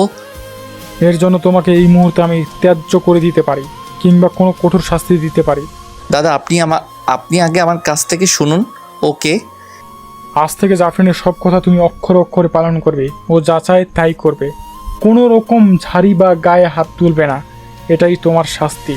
এটা যদি তুমি না মানো তবে তোমাকে আমি ত্যায্য করে এই বাড়ি থেকে বের করে দিব। আহিন চুপ হয়ে গেল। জাফরিনের মাথায় হাত বুলিয়ে মোতালেব খাঁ বললেন, ও যদি আমার কথা অমান্য করে সাথে সাথে আমাকে জানাবে, বাকিটা আমি বুঝবো। জাফরিন আচ্ছা বলে হাতের পিঠ দিয়ে চোখ মুছতে মুছতে আহিনের দিকে তাকিয়ে চোখ টিপ দেয়। এই বুদ্ধু, বুদ্ধু ওঠ না, এই শালা ঘুম থেকে উঠ। বলে আহিনকে এক ধাক্কা দিয়ে বিছানা থেকে ফেলে দেয় জাফরিন। আহিন ঘুম চোখে বিরক্ত নিয়ে বলল, এটা কি ধরনের অসভ্যতা? আপনার জন্য কি এখন ঘুমাতে পারবো না? জাফরিন ঠোঁট কামড় দিয়ে ধরে রেখে বলল, খুব শখ হয়েছে আমাকে তাড়ানোর, কিন্তু আমি তো আগেই বলেছি আমাকে তুই ঘাট থেকে নামাতে পারবি না। কি চান কি আপনি? এভাবে কেন আমার পিছনে পড়ে আছেন? আমাকে কোলে নে। কি? এখন চাইছি তুই আমাকে কোলে নিয়ে ছাদে নিয়ে চল। মশকরা হচ্ছে আমার সাথে? চরগুলোর স্বাদ এত তাড়াতাড়ি ভুলে গেলি? আজ তোকে চর খাওয়াবো না, বকরির কাঁচা নাড়ি ভুড়ি খাওয়াবো, একদম জোর করে গিলিয়ে দিব। হ্যাঁ, বকরির কাঁচা রক্তাক্ত নারী ভুরির দৃশ্য এবং জাফরিনের চিবিয়ে খাওয়ার শব্দ মনে পড়তেই আহিনের গা শিরশির করে বমি আসতে লাগলো। অগত্যা আহিন বাধ্য হয়ে জাফরিনকে কোলে নিয়ে ছাদে আসলো। ছাদে উঠে জাফরিনকে নামিয়ে জিহ্বা বের করে হাঁপাতে লাগলো। মেয়েটাকে যখন কোলে নিয়েছিল তখন তার মনে হয়েছিল তুলতুলে একটা পুতুল কোলে নিয়েছে। তারপর যতটা পা বাড়িয়েছে তার দ্বিগুণ করে ওজন ভারী হয়েছে। আহিনকে হাঁপাতে দেখে জাফরিন হেসে উঠে বলল, তোর ওজন আমার থেকেও বেশি। তোর মতো ধানের বস্তাকে আমি দুবার কোলে নিয়েছি, আর তুই একবারে কাঁদ। আহিন প্রতি উত্তর করলো না। তুই এখানে বস, আমি কিছুক্ষণে এখানে হাত পা ছড়িয়ে শুয়ে থাকবো। যখন আমার ঘুম এসে যাবে আমাকে কোলে তুলে ঘরে নিয়ে যাবি, না হলে কিন্তু বকরির পায়া খাবো। জাফরিন ছাদের মাঝখানে দুই দিকে হাত পা ছড়িয়ে শুয়ে পড়ল। চাঁদের পূর্ণ জ্যোৎস্না এসে ওর গায়ে পড়ছে, ওর শরীর তাতে ঝলমল করছে। শরীর থেকে এক প্রকার চোখ ধাঁধানো আলো বের হচ্ছে। আহিন সেদিকে তাকিয়ে থাকতে পারছে না, তবে তার মনে হচ্ছে চারিদিকে একসাথে অনেক সাপের হিস হিস আওয়াজ। ছাদটা যেন সাপে ভরে গেছে, এতটাই জোরে আওয়াজ হচ্ছে। সেই সাথে জাফরিনের শরীর থেকে এক মোহনীয় তীব্র ঘ্রাণ বেরোচ্ছে। ঘ্রাণের তীব্রতায় আহিনের মাথা ঝিমঝিম করে উঠছে। সে এখানে আর এক মুহূর্ত থাকতে পারছে না, দম কেমন যেন আটকে আসছে। দেরি না করে আহিন নিচে নেমে এসে ভিতর থেকে ছাদের দরজা তালা আটকে দিয়ে ঘরে চলে এলো। আহিন অফিসে এসে কম্পিউটারে হিসাবগুলো মিলিয়ে নিচ্ছে। হঠাৎ ফোনে আয়েশা খানমের কল এলো। হ্যাঁ মা, বলো। তুই সকাল সকাল কিছু না খেয়ে বেরিয়ে এলি কেন? একটা জরুরি কাজ ছিল, আমি এখানে খেয়ে নিয়েছি। কিছু বলবে? তোর দাদা জাফরিনের খোঁজ করছিল, কোথায় সে? আহিন বিরক্ত কণ্ঠে বলল, আর কোথায় বকবে, কোনো রুমে হয়তো পড়ে পড়ে ঘুমাচ্ছে। তুমি কি ওর কথা বলার জন্য কল দিয়েছো? আরে না, সে মেয়ে ঘুমাক বা জাহান্নামে যাক, আমার মাথা ব্যথা নেই। তোর দাদা বের হওয়ার আগে জিজ্ঞেস করেছিল তাই বললাম। সকাল থেকে তো দেখিনি ওকে। যে কথাটা বলতে ফোন দিয়েছি, আসার সময় বাবুর দোকান থেকে ছাদে চাবিটা বানিয়ে নিয়ে আসিস তো। সকাল থেকে চাবি খুঁজছি, চালের গুঁড়া রোদে দিব, পাচ্ছি না। মনে হয় হারিয়ে ফেলেছি। বাবুর কাছে চাবির মাপ আছে, আসতে সময় নিয়ে আসিস। আচ্ছা, নিয়ে আসবো। এখন রাখছি। ফোন রেখে কাজে মন দিতেই কি একটা ভেবে আহিন অস্থির হয়ে উঠল। বস থেকে ছুটি নিয়ে তাড়াতাড়ি বাসায় এসে বিছানার তলা থেকে চাবি বের করে পাগলের মতো ছাদের দিকে ছুটে যায়। তারা খুলে ছাদে ঢুকে দেখে জাফরিন উল্টে পড়ে শুয়ে আছে, তার মুখ দিয়ে সাদা ফেনা বের হচ্ছে। আহিন কাজে গিয়ে জাফরিনকে ধরে উঠায়। ওর শরীর একদম আগুনে ঝলসে যাওয়ার মতো গরম। আহিনের কলিজা মোচড় দিয়ে উঠে, মেয়েটা মরে গেল নাকি। আহিন ডাক্তারকে বিদায় দিয়ে জাফরিনের মাথার পাশে এসে বসে। বড় একটা শ্বাস ছেড়ে জাফরিনের দিকে তাকালো। জাফরিন এখনো ঘুমাচ্ছে। ডাক্তার সাময়িকভাবে কিছু ওষুধ দিয়ে বলে গেছে, খুব বেশি প্রেশার ক্রিয়েট করা হয়েছে তার উপর। শরীরে কিছু অংশ খুব জোরে আঘাত করা হয়েছে, তা সহ্য করতে না পেরে এমন অবস্থা হয়ে গেছে। জাফরিনের গলার কাছে লাল দগদগে দাগ স্পষ্ট। চাবুক জাতীয় কিছু দিয়ে আঘাতটা করা হয়েছে বোঝা যাচ্ছে। মেয়েটাকে এখন ভীষণ শান্ত দেখাচ্ছে। চঞ্চল টাইপের বাচ্চারা বকা খেয়ে নিশ্চুপ হয়ে গেলে দেখতে যেমন মায়া মায়া লাগে, জাফরিনকে দেখে আহিনের তেমন লাগছে। জাফরিনের বুক থেকে শাড়ির আঁচল সরে আসে। আহিন সুন্দরভাবে গুছিয়ে বুক ঢেকে দেয়। তারপর জাফরিনের মুখের এক পাশে এলোমেলো হয়ে পড়ে থাকা চুলের গোছা সরিয়ে দেয়। এমন সময় আয়েশা খানম এসে আহিনকে জিজ্ঞেস করে, মরলো নাকি মেয়েটা? কথাটা শুনে আহিন রাগান্বিত চোখে মায়ের দিকে তাকায়। কেন জানি তার এসব কথা শুনে খারাপ লাগছে। হালকা মেজাজ দেখিয়ে বলল, মা, এসব কি কথা? দেখছোই তো অসুস্থ হয়ে পড়ে আছে।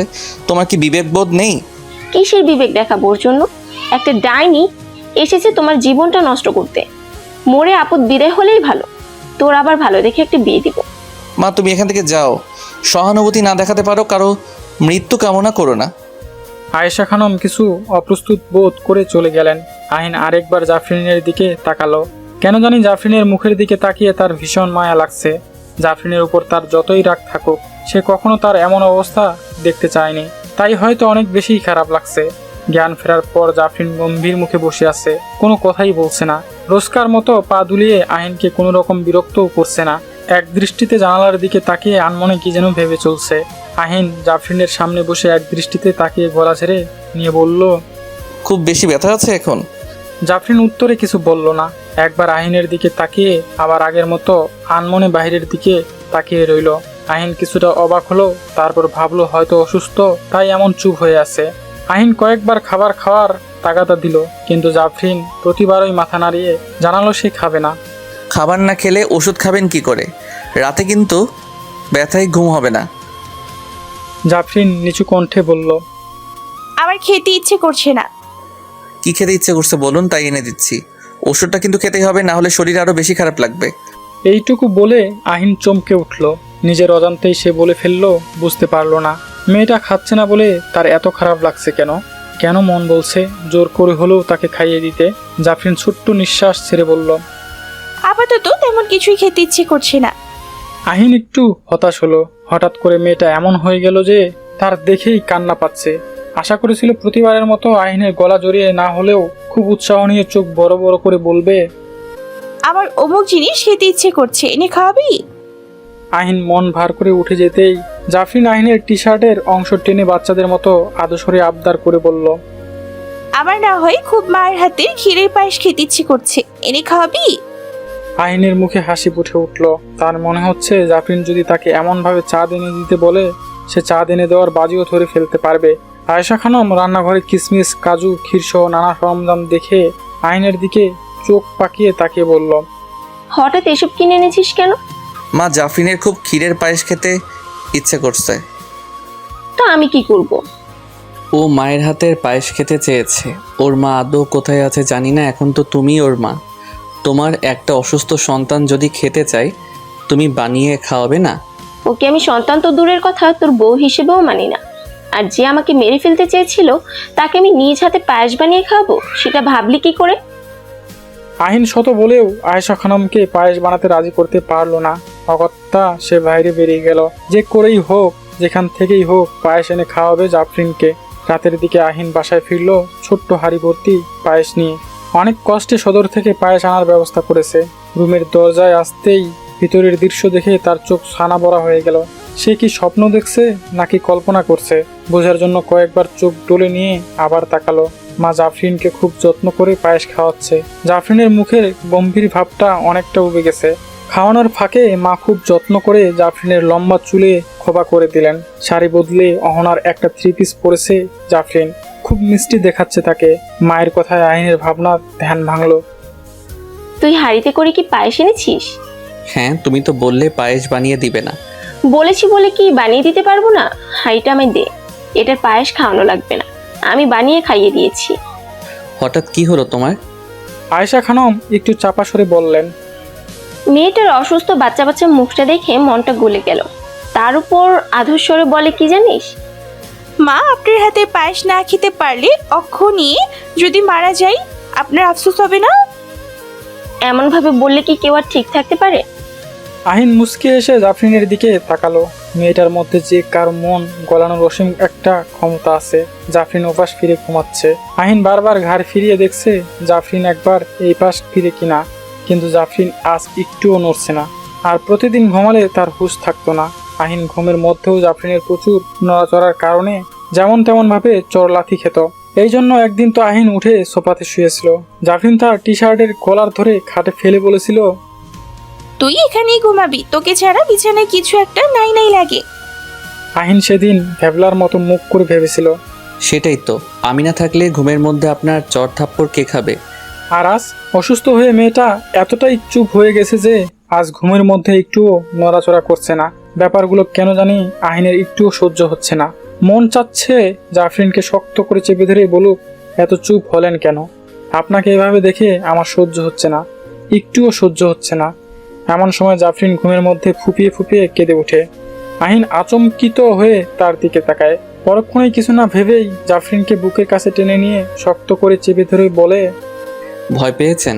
কিচ্ছু হবে না, আমি আছি তো এখানে। জাফরিন তখনও ঘুমের ঘোরে হালকা ফুপিয়ে ফুপিয়ে কাঁদছে। আহিন খুব অস্থির হয়ে বারবার জাফরিনের মাথায় হাত বুলাতে বুলাতে তাকে শান্ত করার চেষ্টা করছে। খানিক বাদে জাফরিন কান্না থামিয়ে আহিনের টি শার্ট খামচে ধরে গভীর ঘুমে আচ্ছন্ন হয়ে পড়ে। আহিন তবুও বুক থেকে সরায় না জাফরিনকে, আরো শক্ত করে বুকের কাছে চেপে ধরে জাফরিনের চুলে নাক ডুবিয়ে চুলে বিড়ি কেটে দিতে থাকে। জাফরিন আগের থেকে মোটামুটি অনেকটা সুস্থ, শরীরের দাগগুলোও হুট করে মিলিয়ে গেছে, সবই ঠিক হয়ে গেছে।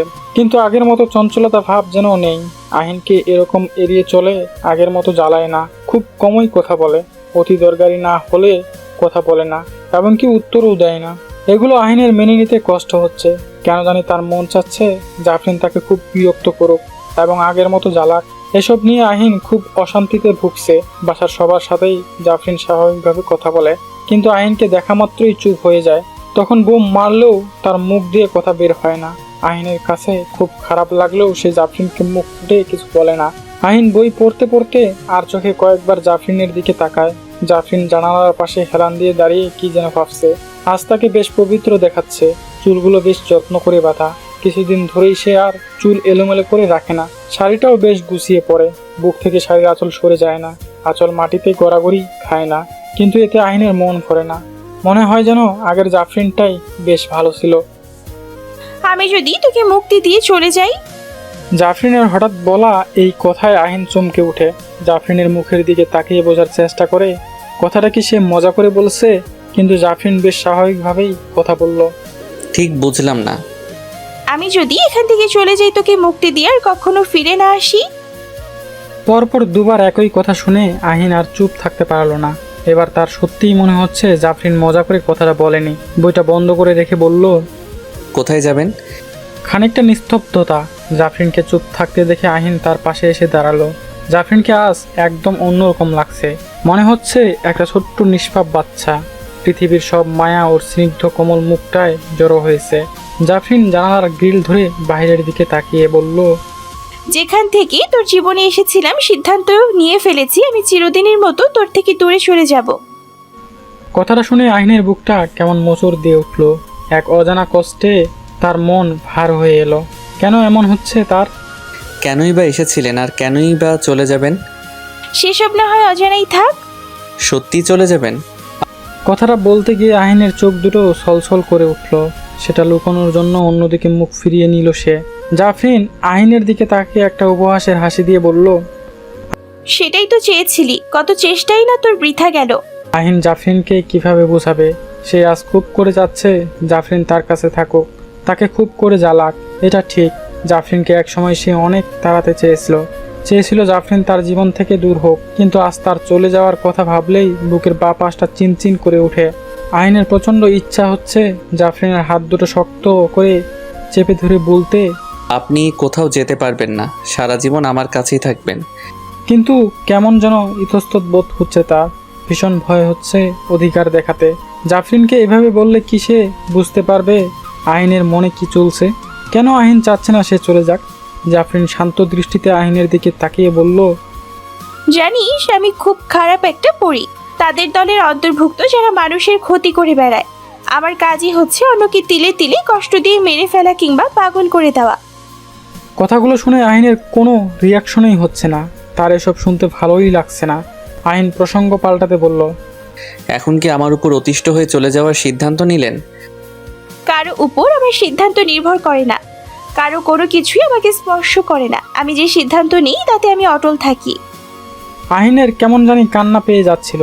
ভেবেছিল কথার এক পর্যায়ে জাফরিনের হাত টেনে তাকে শক্ত করে জড়িয়ে ধরে বলবে, কোথাও যাবেন না আপনি, আপনাকে ছাড়া থাকার কথা ভাবলেই আমার কষ্ট হয়। কিন্তু সেটা বলার মতো মানসিকতা জাফরিন ভেঙে দিল। আহিন এখন আর মনের ভাবটা জাফরিনকে প্রকাশ করতে চায় না, কারণ জাফরিন তাকে বুঝিয়ে দিয়েছে কারো কথায় তার সিদ্ধান্ত বদলাবে না। আহিনের খুব অভিমান হলো। সেও সিদ্ধান্ত নিল জাফরিনকে সে আটকাবে না। যে নিজের ইচ্ছেতে এসেছে সে নিজের ইচ্ছেতেই চলে যাচ্ছে, কারো কথা ভাবার প্রয়োজন বোধ করছে না। এমন একটা স্বার্থপরকে নিজের মনের কথা বলে কিছুতেই ছোট হবে না আহিন। নিজেকে সামলে নিয়ে বলল, কখন চলে যাবেন তাহলে? জাফরিন ছোট্ট করে একটা দীর্ঘশ্বাস ফেলল। মাঝ আঙুলের ডগা দিয়ে চোখের কোণে জমে থাকা পানিটা মুছে নিয়ে বলল, যে কোনো সময়। ভালো থাকবেন, যেখানে থাকুন আপনার ভালো থাকাটাই কামনা করি। বলেই আহিন রুম থেকে বেরিয়ে গেল। ছাদে এসে দরজা বন্ধ করে দিয়ে খুব কাঁদলো আহিন। কেন এমন লাগছে তার? এই মেয়েটাকে তো সে খুব ঘৃণা করত, তাহলে তার জন্য এত কষ্ট কেন হচ্ছে তার? কিসের এত তাগিদ তাকে নিজের কাছে রাখার? জাফরিন টেবিলে নাস্তা দিচ্ছে, আহিন অফিসের জন্য বের হচ্ছে। এমন সময় মোতালেব খা পিছন থেকে ডেকে বলল, না খেয়ে কোথায় যাচ্ছ? অফিসে যাচ্ছি, জরুরি কাজ আছে। খেয়ে যাও। দাদার পিড়াপিড়িতে আহিনের টেবিলের এক কোণায় বসে পড়ল। আর চোখে জাফরিনের দিকে তাকালো সে। চুপচাপ লক্ষ্মী মেয়ের মতো সবাইকে নাস্তা দিচ্ছে জাফরিন। পাতা রঙের সোনালি পাড়ের একটা শাড়ি পরেছে সে। চুলগুলো মাঝ বরাবর সিথি করে কোনো রকমে হাত খোপা করা। দু একটা চুল মুখের সামনে এসে বিরক্ত করছে। শাড়ির আঁচলটা সংসারী বউদের মতো কোমরে গুজে রেখেছে। আহিন আর সহ্য করতে পারল না, চোখ সরিয়ে নিল। জাফরিনের এমন সংসারী রূপ দেখে বিশ্বাস করতে ইচ্ছে হচ্ছে জাফরিনের সাথে ভীষণ সুখের একটা দাম্পত্য জীবনে আবদ্ধ আছে সে, যার সংসার ভালোবাসায় পরিপূর্ণ। জাফরিনের এমন কমলময়ী মুখ দেখে আর আবেগ আপ্লুত অসম্ভব ভাবনা ভাবতে চায় আহিন। তাই খুব তড়িঘড়ি করে অফিসের জন্য বেরিয়ে যেতে চেয়েছিল, কিন্তু এখন মনে হচ্ছে জাফরিনকে এড়িয়ে চলা তার পক্ষে সম্ভব না। কোনো একটা শক্তি তাকে বারবার জাফরিনের দিকে টেনে আনছে, কিন্তু আহিন যা ভাবছে তা আদৌ কখনো সম্ভব না। জাফরিন এটা হয়তো মেনেও নেবে না, তাই যেভাবেই হোক জাফরিন থেকে নিজেকে দূরে সরিয়ে রাখতে হবে। আকাশকুসুম বিস্তীর্ণ আবেগের স্বপ্ন দেখে নিজেকে কষ্ট দেওয়া উচিত হবে না, তাহলে জাফরিন চলে গেলে নিজেকে স্বাভাবিক রাখতে পারবে না। জাফরিন আহিনকে পিছন থেকে ডেকে ব্যাগে টিফিন বক্স ঢুকিয়ে দিল। আহিন আর একবারও জাফরিনের চোখের দিকে তাকালো না। ফেরার সময় আমার জন্য রজনীগন্ধা ফুল নিয়ে আসতে পারবি? আহিন কিছু না বলে চলে যেতে নিলে জাফরিন পথ আগলে দাঁড়িয়ে বলল, উত্তর দিলি না যে? আহিন আর নিজেকে ধরে রাখতে পারলো না। মেয়েটা কেন অযথা মায়া বাড়াচ্ছে জানে না সে। এগুলোতে আহিনের কেবল কষ্টই হবে। চলে যখন যাবে আর এসব কিছুর কি প্রয়োজন? কি চাচ্ছে জাফরিন? আরও আবেগপ্রবণ হয়ে আহিন জাফরিনের বিরহ মেনে নিতে না পেরে নিঃশ্বাস বন্ধ হয়ে মারা যাক। আহিন কড়া গলায় বলল, কি সমস্যা? চলে যাওয়ার আগে এসব ন্যাকামি কেন করছেন? কি বোঝাতে চাচ্ছেন? জাফরিনের মুখ কালো হয়ে গেল। আহিন সেটা দেখলো না। জাফরিনের পাশ কেটে বেরিয়ে গেল। জাফরিন ঘড়ির দিকে তাকালো, বরাবর রাত 10টা বাজে। আহিন এখনও ফেরেনি, অথচ ওর অফিস 9টায় ছুটি হয়। জাফরিন নিজে নিজে কিছুক্ষণ হাসলো, তারপর প্রচণ্ড কান্নায় ভেঙে পড়ল। সে ঠিকই ভেবেছে আহিন তাকে চায় না। আহিনও খুব করে চাচ্ছে সে তার থেকে দূরে চলে যাক। এতদিন আহিনের সব সহ্য করে নেওয়া, তার প্রতি কেয়ারিংগুলোকে সে ভালোবাসা ভেবে ভুল করেছিল। তাই কাল রাতে আহিনের স্ত্রী রূপে আজীবন থাকার কথা চিন্তা করেছিল। ভেবেছিল আহিন হয়তো তাকে বুকে টেনে নিয়ে বলবে, কোথাও যাবেন না আপনি। কিন্তু জাফরিনের সব ভাবনা ভুল। এই কয়েকদিনের কেয়ারিং সহ্য করে নেওয়া, এইগুলো আহিন বাধ্য হয়ে করেছিল। প্রথমে তাই মনে হয়েছে জাফরিনের, তাই সে চুপচাপ থেকে নিজেকে প্রস্তুত করে নিয়েছিল এখান থেকে চলে যাওয়ার জন্য। কিন্তু কাল আহিনের কণ্ঠস্বর তাকে ভাবিয়েছে আহিন তাকে চায়। আজ সকালের আচরণ বুঝিয়ে দিয়েছে আহিন কখনোই জাফরিনকে চায়নি। আহিন শহরের ফুল দোকান থেকে একগুচ্ছ রজনীগন্ধার ছড়া কিনল।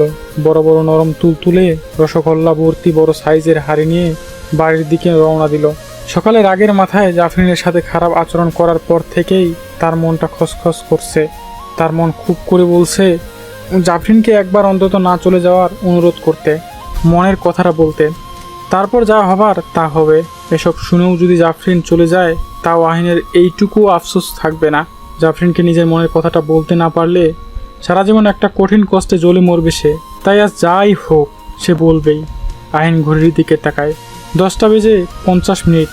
মফস্বল শহরের ফুলের দোকানের রজনীগন্ধা পায়নি, তাই সদরে এসেছে। তাতেই এত দেরি হয়ে গেল। খুব ছটফট লাগছে তার, কখন বাড়ি পৌঁছাবে আর কখন জাফরিনকে মনের কথাটা জানাবে। জাফরিন কি উত্তর দিবে সেটা জানার জন্য সে উদ্গ্রীব হয়ে আছে। আহিন রজনীগন্ধা আর রসগোল্লা নিয়ে রুমে ঢুকলো। রুমে কোথাও জাফরিন নেই। ছাদে বাড়ির পিছনের বাঁশঝাড়েও দেখে এলো, সেখানেও জাফরিনকে পেল না। আহিনের চেঁচামেচিতে বাড়ির সবাই জেগে গেল। কেউই বলতে পারলো না জাফরিন কোথায়। সবাই তাকে শেষবার রুমে ঢুকতে দেখেছিল। আহিনের আর বুঝতে বাকি রইল না জাফরিন তাকে ছেড়ে সত্যিই চলে গেছে।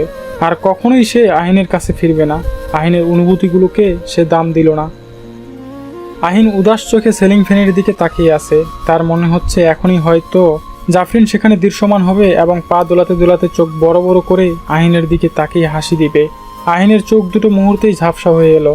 সে শোয়া থেকে উঠে বসে এক হাতে মাথার চুল মুঠো করে ধরে চোখ বুজে রাখে। জাফরিন তো তার মনের কথা সব বুঝতো।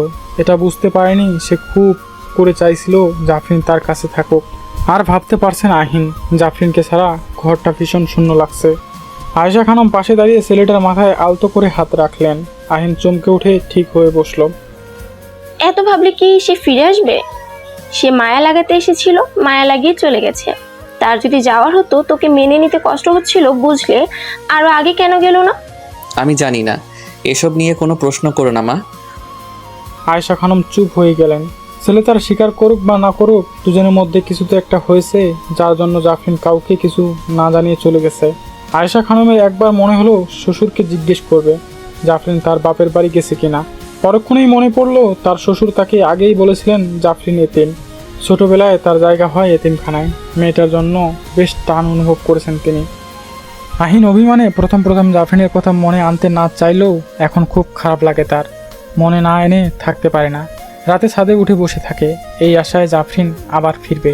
অহনা কফির কাপটা টেবিলের উপর রেখে নিচু গলায় বলল, তুই ভাবির রাগ ভাঙিয়ে ফিরিয়ে আনতে পারিস না? আহিন কফির কাপটা চুমুক দিয়ে ভাবতে থাকে।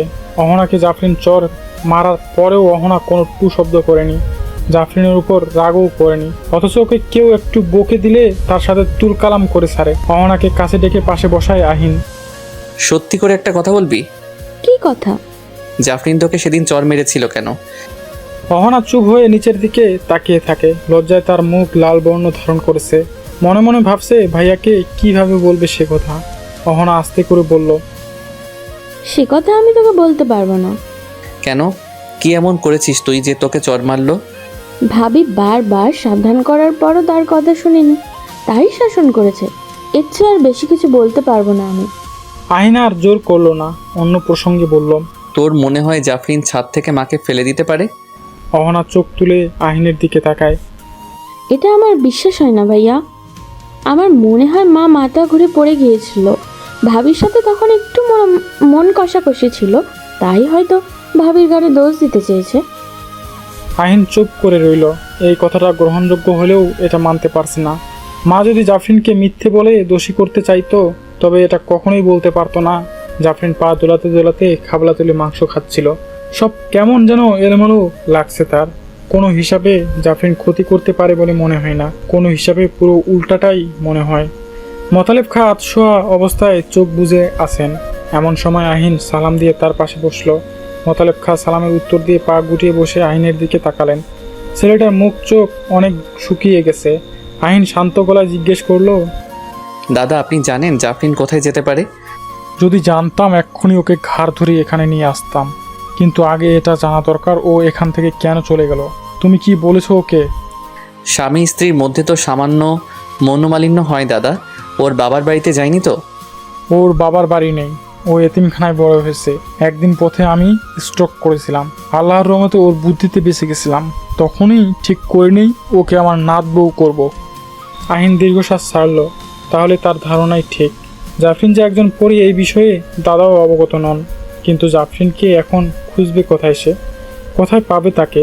জাফরিনকে ছাড়া থাকতে তার কষ্ট হচ্ছে ভীষণ। জাফরিন বেহুশ অবস্থায় বদ্ধ করে চিত হয়ে পড়ে আছে। বাহিরে জ্বলতে থাকা মশালের আলো জানলার এক কোণ দিয়ে ঢুকে পড়ে ঘরটাকে কিছুটা আলোকতি করে রেখেছে। কিছুক্ষণের মধ্যে জ্ঞান ফিরে এলো জাফরিনের। নিজেকে বদ্ধ করে দেখে খুব একটা অবাক হলো না, যেন সে জানতো এখানে তাকে আনা হবে। দরজা খোলার শব্দে জাফরিন কিছুটা কেঁপে উঠল। নিজেকে যতটা সম্ভব গুটিয়ে নিল। একটা শক্ত সামর্থ্যবান লোক মোটা চাবুক হাতে নিয়ে ঘরে ঢুকলো। তার গাল ভর্তি দাড়ি গোঁফ, তান্ত্রিক সাধকদের মতো পোশাক পরা। চাবুক অন্য হাতে পেঁচাতে পেঁচাতে জাফরিনকে কেন্দ্র করে তার চারপাশে ঘুরতে লাগলো। আমাকে এখানে ধরে নিছেন কেন? আমি তো বললাম আমি আপনার আর কোনো কথাই শুনবো না। লোকটা অট্ট হাসিতে ফেটে পড়ল। হাসি থামিয়ে বলল, আমার কষ্টের ফল এভাবে জলে যেতে দেই কি করে? বলেই কী সব বিড়বিড় করতে করতে জাফরিনের গায়ে চাবুক দিয়ে সজোরে আঘাত করতে শুরু করলো। জাফরিন ব্যথা সহ্য করতে না পেরে মেঝেতে আছড়ে পড়ে ছটফট করতে লাগলো। লোকটা তাতেও ক্ষান্ত হলো না। জামার কোটর থেকে কী সব বের করে জাফরিনের গায়ে ছুঁড়ে মারলো। ওইসব গায়ে পড়তেই জাফরিনের শরীরে জ্বালা শুরু করলো। অনেক হয়েছে, এবার আমাকে প্রতিশোধ নিতে দিন। বলেই আরেকজন ঘরটিতে ঢুকলো। জাফরিন চোখটা পুরোপুরি মেলার চেষ্টা করে দেখতে চাইল কে সে। কিছুটা বিস্মিত হয়ে অস্পষ্ট স্বরে, রাগ মিশ্রিত স্বরে বলল, লুচু বেটা। রিফাত লোকটার হাত থেকে চাবুক নিয়ে জাফরিনকে আঘাত করা শুরু করলো। কি ভেবেছিস আমার এত বড় ক্ষতি করেও তুই পার পেয়ে যাবি? এই দিনটারই অপেক্ষা ছিলাম আমি। আজ সব কিছুর শোধ নিয়ে ছাড়বো। জাফরিন লাল চোখে রিফাতের দিকে তাকালো। ওইভাবে থাকাস না, আজ তোর কিছু করার ক্ষমতা নেই। তোর মৃত্যুর সময় এসে গেছে। এত খুশি হোস না, আমি যে কতটা ভয়ঙ্কর হতে পারি সেটা তুই হাড়ে হাড়ে টের পাবি। রিফাত আবার চাবুক চালাতে চালাতে বলল, সেই সুযোগ তোকে আমি আর দিব না। তোর স্বামী হাতেই তোকে মারবো আমি। রিফাত লোকটার দিকে তাকিয়ে বলল, আপনি সেই ব্যবস্থা করুন। ওকে, আমি বোতলে ভরে দিচ্ছি। আপনি সেটা কোনো এক নির্জন জায়গায় কিছু একটা দিয়ে পুঁতে দিবেন। সেই জায়গায় যদি তার স্বামী তাজা রক্ত ঢেলে আগুন ধরিয়ে দেয়, সেই আগুনে পুড়ে মরবে জাফরিন। বলেই লোকটা জাফরিনকে বোতল বন্দি করলো। রিফাত বোতলটা হাতে নিয়ে বলল, এবার দেখ আমার প্রতিশোধ কতটা ভয়ঙ্কর হয়। জাফরিন কি করবে বুঝে উঠতে পারলো না। আহিন কি সত্যিই রিফাতের কথায় তাকে মেরে ফেলবে? রিফাত আহিনকে মন খারাপ করে বসে থাকতে দেখে বলল, জাফরিন চলে গেছে, তাতে তো তোর খুশি হওয়ার কথা। এই ডাইনিটাকে তো তুই তাড়াতে চেয়েছিস। আহিন খেপে গিয়ে বলল, ও মোটেও ডাইনি নয়। হ্যাঁ, একসময় চেয়েছিলাম, এখন ওকে ফিরে পেতে চাই আমি। রিফাত ভ্রু কুঁচকে আহিনের দিকে তাকায়। ভেবেছিল আহিনকে জাফরিনকে মারার উপায়টা বলে নিজের প্রতিশোধ পূরণ করবে। এখন যা মনে হচ্ছে আহিন জাফরিনের প্রতি দুর্বল হয়ে গেছে। এই অবস্থায় সত্যটা বললে আহিন তো জাফরিনকে মারবেই না, উল্টো রিফাতকে উত্তম মাধ্যম দিবে। কিন্তু সে তো কিছুতেই নিজের এত কষ্ট বৃথা যেতে দিবে না। যে করেই হোক আহিনের হাতেই জাফরিনকে মারবে। জাফরিনের পুরার দৃশ্য দেখে অনেক আনন্দ লাগবে তার। একটা কাজ করে তুই জাফরিনকে ফিরে পেতে পারিস। খুশিতে আহিনের চোখ চকচক করে উঠল। সে রিফাতের হাত জড়িয়ে ধরে বলল, কিভাবে সম্ভব? রিফাত ঠোঁটের হাসিটা প্রসন্ন করে আশ্বাসের দৃষ্টিতে আহিনের দিকে তাকায়। সুযোগের সদ্ব্যবহার করার এই তো সময়। দাউ দাউ করে জ্বলতে থাকা আগুনের শিখার দিকে তাকিয়ে আছে আহিন আর রিফাত। আহিনের চোখ দুটো আশায় চকচক করছে, এবার জাফরিন তার কাছে ফিরে আসবে। রিফাতের খুব মন খুলে হাসতে ইচ্ছে করছে। তার বহুদিনের ক্রোধ আজ মিটাচ্ছে। বোতলের কাজ গলার শব্দ তাকে খুব আনন্দিত করছে। এই বোতলে থাকা বন্দি জাফরিন নিশ্চয়ই আর্তনাদ করতে করতে জ্বলে ছাই হয়ে যাচ্ছে ভেবেই রিফাতের শান্তি লাগছে। রিফাত কাঁপতে কাঁপতে হাত জোর করলো অবয়বটার সামনে। তার নাক চোখ দিয়ে অনবরত ফোঁটা ফোঁটা রক্ত ঝরছে। এত জোরে জোরে কয়েকবার তাকে আছাড় মারা হয়েছে যে শরীরের একটা অঙ্গ প্রত্যঙ্গ নড়াতে পারছে না। আতখোলা প্যান্টটা রক্তে ভিজে আছে, যেটুকু সম্বল ছিল তাও কেটে দেওয়া হয়েছে। ব্যথায় মনে হচ্ছে আজ সে মরেই যাবে। অবয়বটা হাসিতে ফেটে পড়তে পড়তে বলল, আগেই বলেছিলাম আমার ভয়ঙ্কর রূপ তোকে নিমেষেই শেষ করে দিতে পারে, কাউকে ছাড়বো না আমি। রিফাতের দম যেন বন্ধ হয়ে আসছে। মেঝেতেই মরার মতো পড়ে রইল সে। পিছনে কারো উপস্থিতি টের পেয়ে আইন নড়েচড়ে পিছনে ফিরে তাকালো। শূন্য ছবে আর কাউকেই দেখতে পেল না সে। তবুও মনে আসার সঞ্চার হলো জাফরিন ফিরে আসেনি তো। কিছু বুঝে ওঠার আগেই তাকে শূন্যে তুলে জোরে আছাড় দেওয়া হলো। আছাড় খেয়ে সে একটুর জন্য নিচে না পড়ে ছাদের কার্নিশে আটকে ঝুলে রইল। তখনই তার সামনে দৃশ্যমান হলো বিরাট আকৃতি এক অবয়ব। আহিন ভয় পেয়ে ভালো করে তাকালো। অবয়বের চোখ দুটো আগুনের গলার মতো, দৃষ্টি দিয়ে ভস্ম করে দেওয়ার মতো। সোনালী বর্ণের চুলগুলো তীরের ফলার মতো সূক্ষ্ম, বাতাসে বারবার নড়ে উঠছে। পরনে মোটা কালো জব্বা। এত ভয়াবহ চেহারা দেখেও আহিনের চিনতে দেরি হলো না, এই তার জাফরিন। এত ব্যথার মধ্যেও তার মুখে হাসি ফুটে উঠল।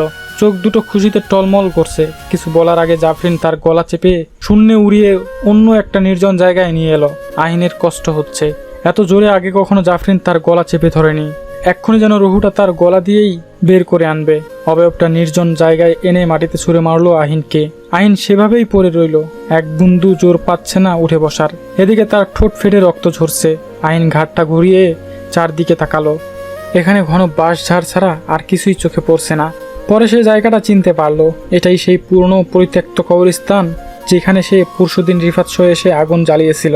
আহিন অসহায় চোখে জাফরিনের দিকে তাকালো। পাশেই বড় একটা আগুনের গোলা জ্বলছে। জাফরিন সেটার দিকে তাকিয়ে আছে। আহিন কাপা গলায় বলল, জাফরিন, আমি জানতাম তুমি ফিরে আসবে। কথাটা শুনে জাফরিন রাগ মিশ্রিত চাহনিতে আহিনের দিকে তাকালো, তারপর অট্ট হাসিতে ফেটে পড়ে বলল, তুই তাহলে জানতিস তোর মৃত্যুদূত আসবে? আহিন কিছু বলার আগে জাফরিন আবার বলতে লাগলো, আমাকে তুই আগুনে পুড়িয়ে মারতে চেয়েছিস না? আজ তোকে এই গোলার মধ্যে ফেলে আমি পুড়িয়ে মারবো, তখন বুঝবি মৃত্যু যন্ত্রণা কতটা কষ্টের হয়। আহিন অবাক হয়ে গেল জাফরিনের কথা শুনে। সে ঠিক বুঝতে পারছে না জাফরিন এসব কি বলছে। আমি তোমাকে মারতে চেয়েছি, এসব কি বলছো? চালাকি করছিস আমার সাথে? তোর কোনো চালাকি আজ খাটবে না। আমি কি তোর কোনো ক্ষতি করেছি নাকি? তোর পরিবারের করেছি, তাও তোর এত ক্ষোভ আমার উপর? একটা ভুল তো আমি ঠিকই করেছি, তোর মতো একজনকে নিয়ে সারা জীবন সংসার করতে চেয়েছি, কিন্তু আমি চলেও যেতে চেয়েছি, তুই আমাকে বারবার আটকেছিস।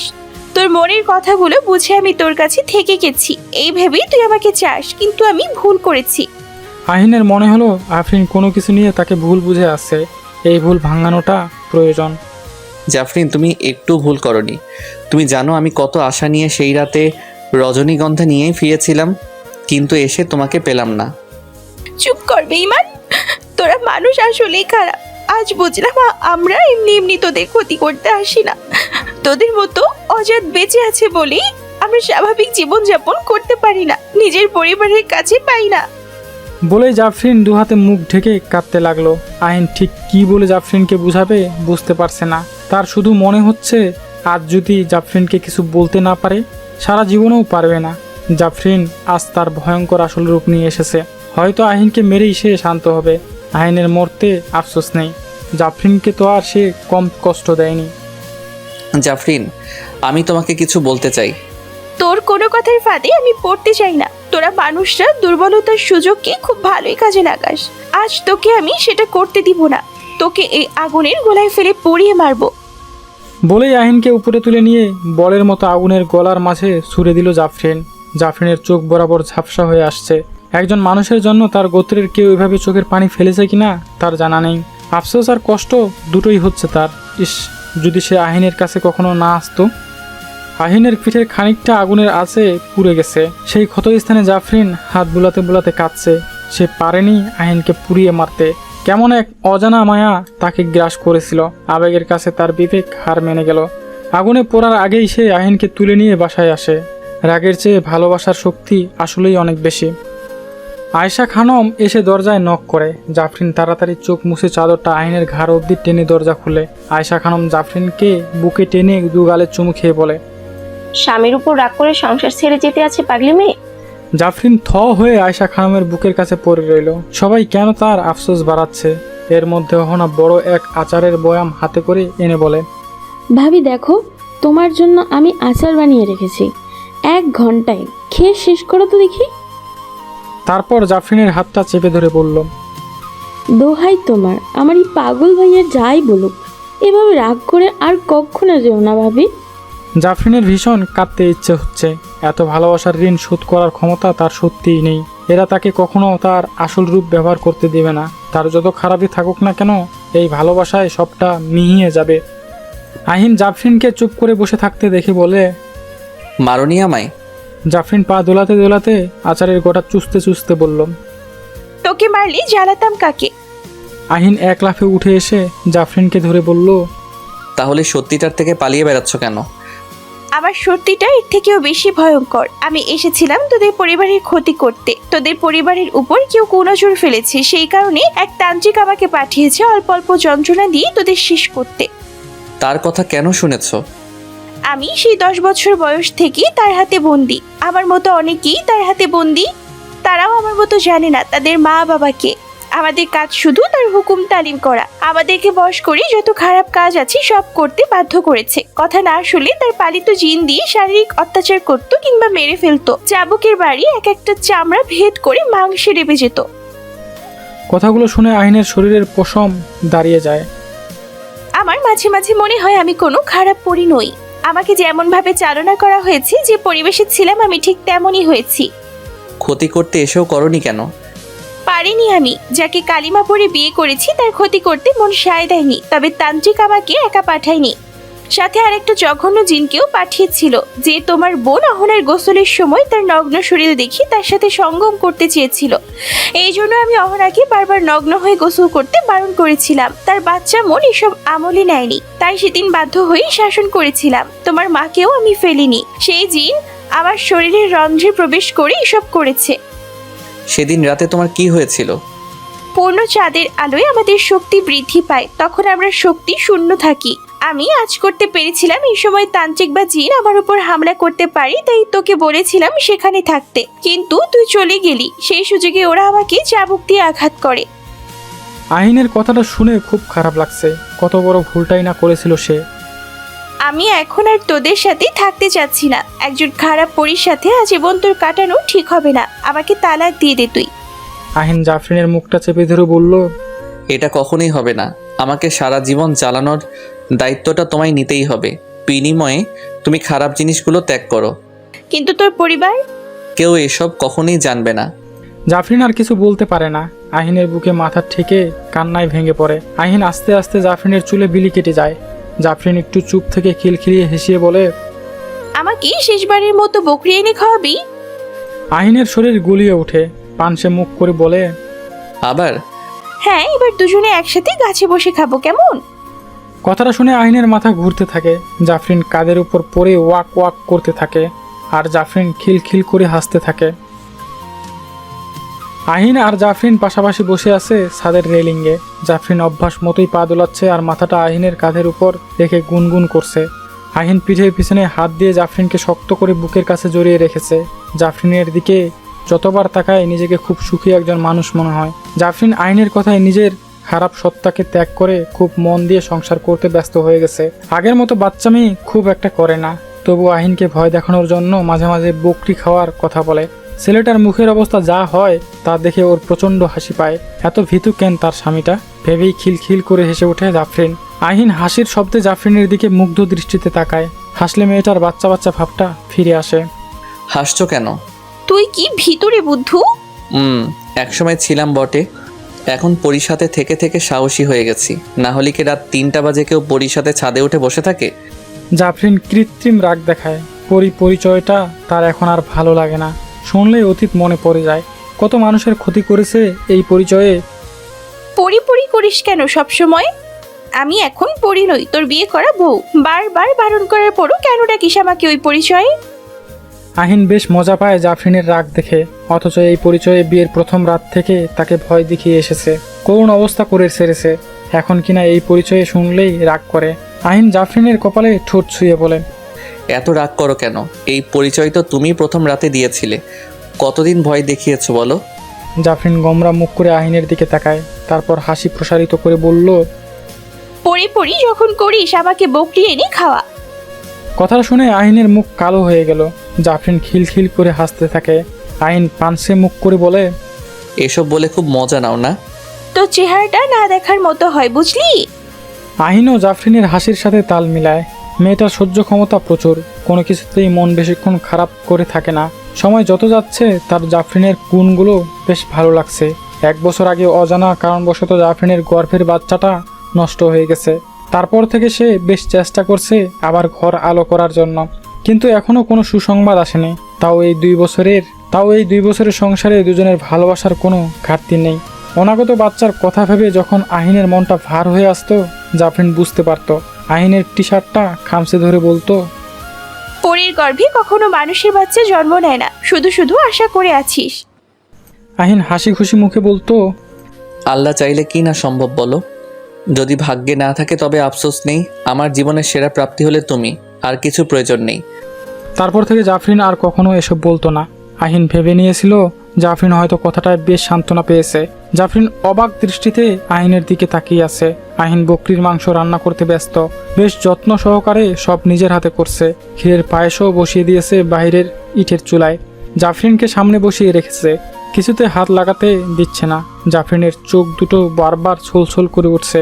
এই মানুষটা তাকে এত ভালোবাসে, কখনো খারাপ ভেবে ভালোবাসায় খামতি রাখেনি। হঠাৎ তার নাকে পোড়া পোড়া গন্ধ ভেসে আসে। রান্না কি পড়ে যাচ্ছে? পোড়া পোড়া গন্ধ পাচ্ছি। আহিন চোখ তুলে জাফরিনের দিকে তাকিয়ে লাফিয়ে ওঠে। চুলা থেকে জাফরিনের শাড়ির আঁচলে আগুন লেগে গেছে। আহিন দ্রুত এসে জগের পানি ঢেলে জাফরিনকে বুকে টেনে নেয়। ভয়ে তার বুক এখনও ধুকপুক করছে। ভাগ্যিস সময় মতো দেখতে পেয়েছে। আরে বুদ্ধু, এত ভয় পাচ্ছিস কেন? দেখলে না, শাড়িতে আগুন লেগে গেছে ঠিক সময়। যদি কিচ্ছু হতো না, সাধারণ আগুনে আমাদের কিছু হয় না। কিন্তু সেদিন তো রিফাত তোমাকে আগুন দিয়ে পুড়াতে চেয়েছিল। হ্যাঁ, তাই আমার কিছু হয়নি। কাচের বোতল গলে যাওয়ার পর আমি সেখান থেকে বেরিয়ে এসেছি। আর ও তাজা রক্ত ঢালার কথা ভুলে গিয়েছিল, তাই শুধু সাধারণ আগুন আমার কোনো ক্ষতি করতে পারেনি। আল্লাহর কাছে শুক্রিয়া। তোমাকে আর এখানে বসতে হবে না, বাসায় যাও, আমি রান্না শেষ করে নিয়ে আসছি। বাসায় খাবো না, বাসঝাড়ে বসে খাবো। এসব কি পাগলামি জাফরিন? কথাটা শুনে জাফরিন মুখ গোমরা করে ফেলে। আহিন তা দেখে অগত্যা বলল, আচ্ছা আচ্ছা, তাই হবে, আমি রান্না শেষে ডাকবো। বাঁশঝাড়ে বসে পা দোলাতে দোলাতে জাফরিন আহিনের হাত থেকে খাচ্ছে আর মাঝে মাঝে বাচ্চামি করছে। জাফরিনের মুখ মুছিয়ে দিয়ে আহিন বলল, খাওয়া শেষ, এখন চলো বাসায় যাবে। আর একটু থাকি না, দেখ আজকের চারটা কত বড় করে উঠেছে। বেশিক্ষণ না, মাত্র 10 মিনিট থাকবো। ঠিক আছে, তুমি বসো, আমি এগুলো চট করে রেখে আসছি। আহিন চলে যাওয়ার পর হঠাৎ একটা বড্ড ছুরি এসে জাফরিনের পাশ দিয়ে একটা বাঁশের মাঝামাঝি ঢুকে বাঁশ দুখণ্ড হয়ে যায়। জাফরিন ভয় পেয়ে উঠে চারিদিকে তাকাতে থাকে। কাউকে দেখতে পাচ্ছে না সে, তবে মনে হচ্ছে তার আশেপাশে কেউ আছে। কারো পায়ের তলায় বাঁশের শুকনো পাতাগুলো দুমড়ে মুচড়ে যাওয়ার শব্দ কানে আসছে। জাফরিন চিৎকার করে আহিনকে ডাকতে ডাকতে ছুটে যায়, কিন্তু কেউ তাকে ল্যাং মেরে মাটিতে ফেলে দেয়। এর মধ্যে আহিন চলে আসে। জাফরিনকে মাটিতে পড়ে কোকড়াতে দেখে অস্থির হয়ে যায়। জাফরিনের কাছাকাছি আসতেই কেউ বড় বাঁশ দিয়ে তার মাথা বরাবর আঘাত করে। আহিন নিস্তেজ হয়ে মাটিতে চিত হয়ে পড়ে থাকে। জাফরিন প্রাণপণে চিৎকার করছে, কিন্তু আওয়াজ বের হচ্ছে না। ঠোঁটের কাছে এসে শূন্য মিলিয়ে যাচ্ছে। আহিনের শরীরের উপর বসে মুখোশধারী লোকটা শান দেওয়া ছুরি দিয়ে আস্তে আস্তে আহিনের গলা কাটতে থাকে, যেন কুরবানির গরু জবাই করছে। আহিনের রক্তে মাটি ভিজে যাচ্ছে, তার গলা দিয়ে হোস হোস শব্দ বের হচ্ছে। জাফরিন এই দৃশ্য নিজের চোখে সহ্য করতে না পেরে ডুকরে কেঁদে ওঠে। বারবার মাটি থেকে উঠে দাঁড়ানোর চেষ্টা করে, কিন্তু পারছে না। মনে হচ্ছে তার উপর বিশাল আকৃতির পাথর চাপিয়ে দেওয়া হয়েছে।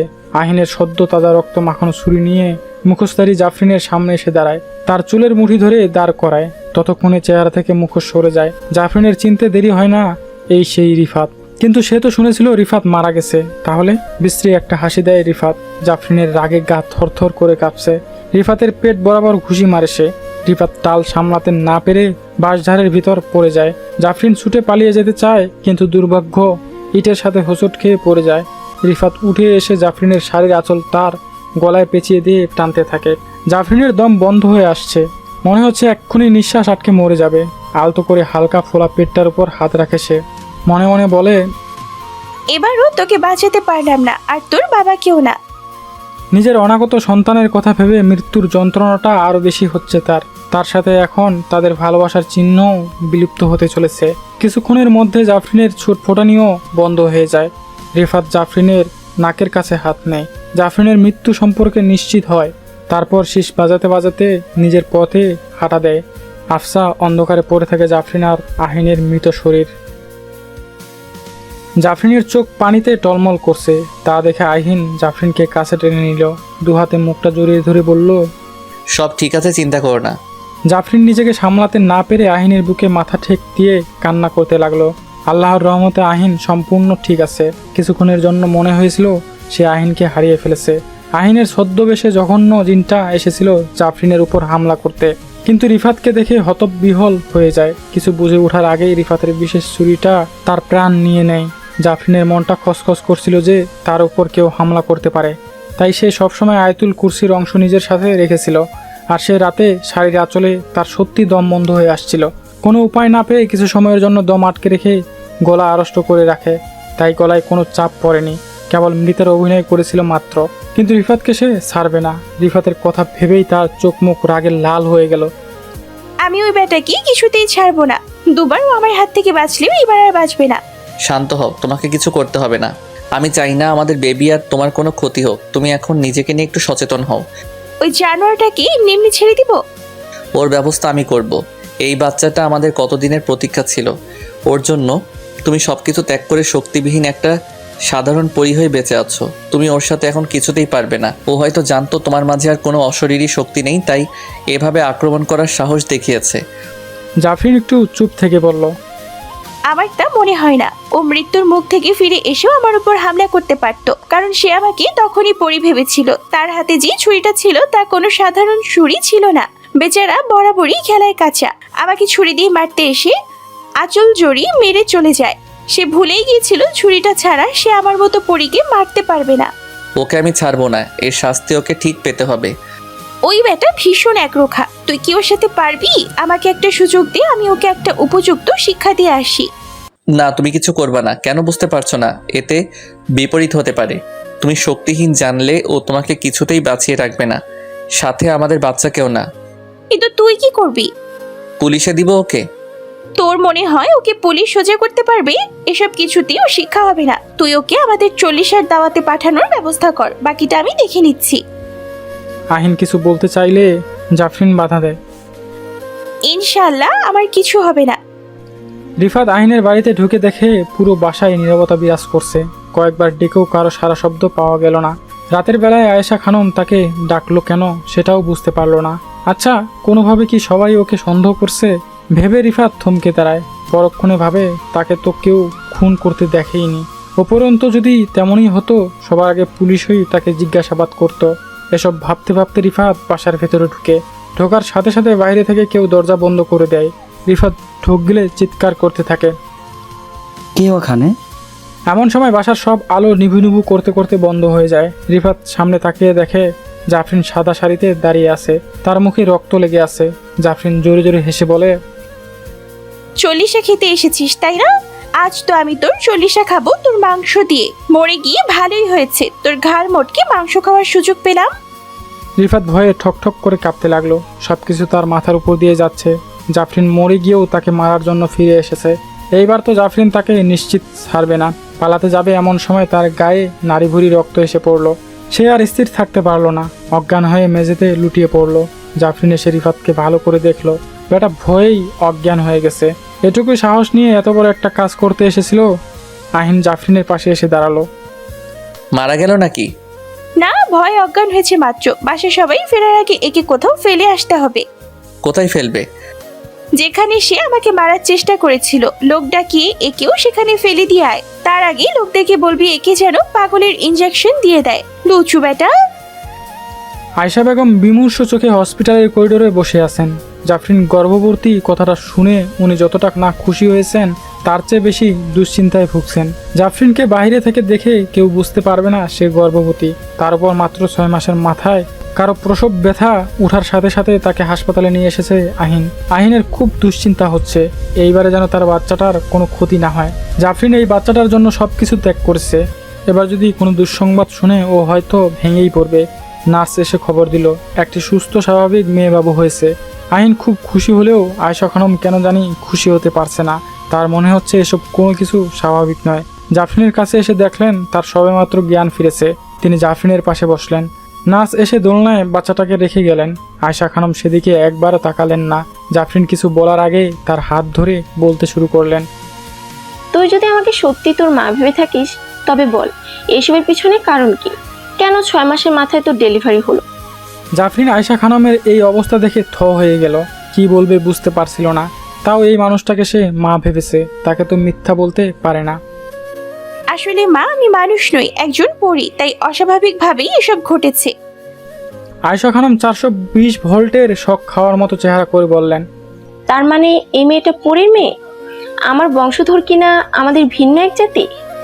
জাফরিনকে কিছু বলার সুযোগ না দিয়ে বললেন, তুমি আমার ছেলের জীবনে থাকবে না। আমি কখনোই এমন নাতনিকে মেনে নিতে পারবো না। তাকে দেখলে আমার ভয় করবে, শরীর ঘিন ঘিন করবে। এর চেয়ে তুমি আমার ছেলেকে ছেড়ে যেখান থেকে এসেছো তোমার মেয়েকে নিয়ে সেখানে চলে যাও। বেঁচে থাকতে তোমার আর তোমার মেয়ের মুখ যেন আমি না দেখি। তুমি আমাদের সবাইকে ঠকিয়েছো। জাফরিন কাঁদতে কাঁদতে মেয়েটাকে কোলে নিল। মাশাআল্লাহ, দেখতে পরীর মতো সুন্দর, আইনের মতো চেহারা হয়েছে একদম। এর মুখ কেন এরা দেখতে চায় না? পরী তো সে, দোস্ত তার, এজন্য বাচ্চা মেয়েটাকে কেন দূরে সরিয়ে দিবে? আহিন আয়েশা খানমের পাশে দাঁড়িয়ে বলল, মা, তাহলে তো আমিও তোমাদেরকে ঠকিয়েছি। আমি তো প্রথম দিন থেকে জানতাম জাফরিন একজন পরী, শুধু পরী নয়, খারাপ ধরনের পরী। তাও আমি ওর সাথে এত বছর সংসার করেছি, কারণ ও খারাপ নয়। এই বাচ্চাটাকে যে তুমি এত কটু কথা বলছো। এই মেয়েকে পৃথিবীতে আনার জন্য ও সব কিছু ত্যাগ করেছে, এমনকি নিজের শক্তি, স্বভাব সব। বাচ্চাটার উপর কোনো প্রভাব পড়তে দেয়নি। তুই কেন বুঝতে পারছিস না? এই মেয়ে ও তার মায়ের মতো হবে। ও পরের মেয়ে জানার পর আমার আর ওকে নাতনি বলে মানতে ইচ্ছে হবে না। তাহলে তুমি তোমার ছেলেকে হারানোর প্রস্তুতি নাও, আমরা এখান থেকে অন্য কোথাও চলে যাব। বৌমা অপসরের খাবারটা নিয়ে দিয়ে যাও তো, আমি খাইয়ে দিব। তুমি বরং খেয়ে একটু ঘুমাও। জাফরিন খাবারটা আয়েশা খানমের পাশে রেখে আসলে হাত মুছতে মুছতে হাসি দেয়। তার 6 মাসের মেয়েটিকে এখন শাশুড়ি দেখাশোনা করেন।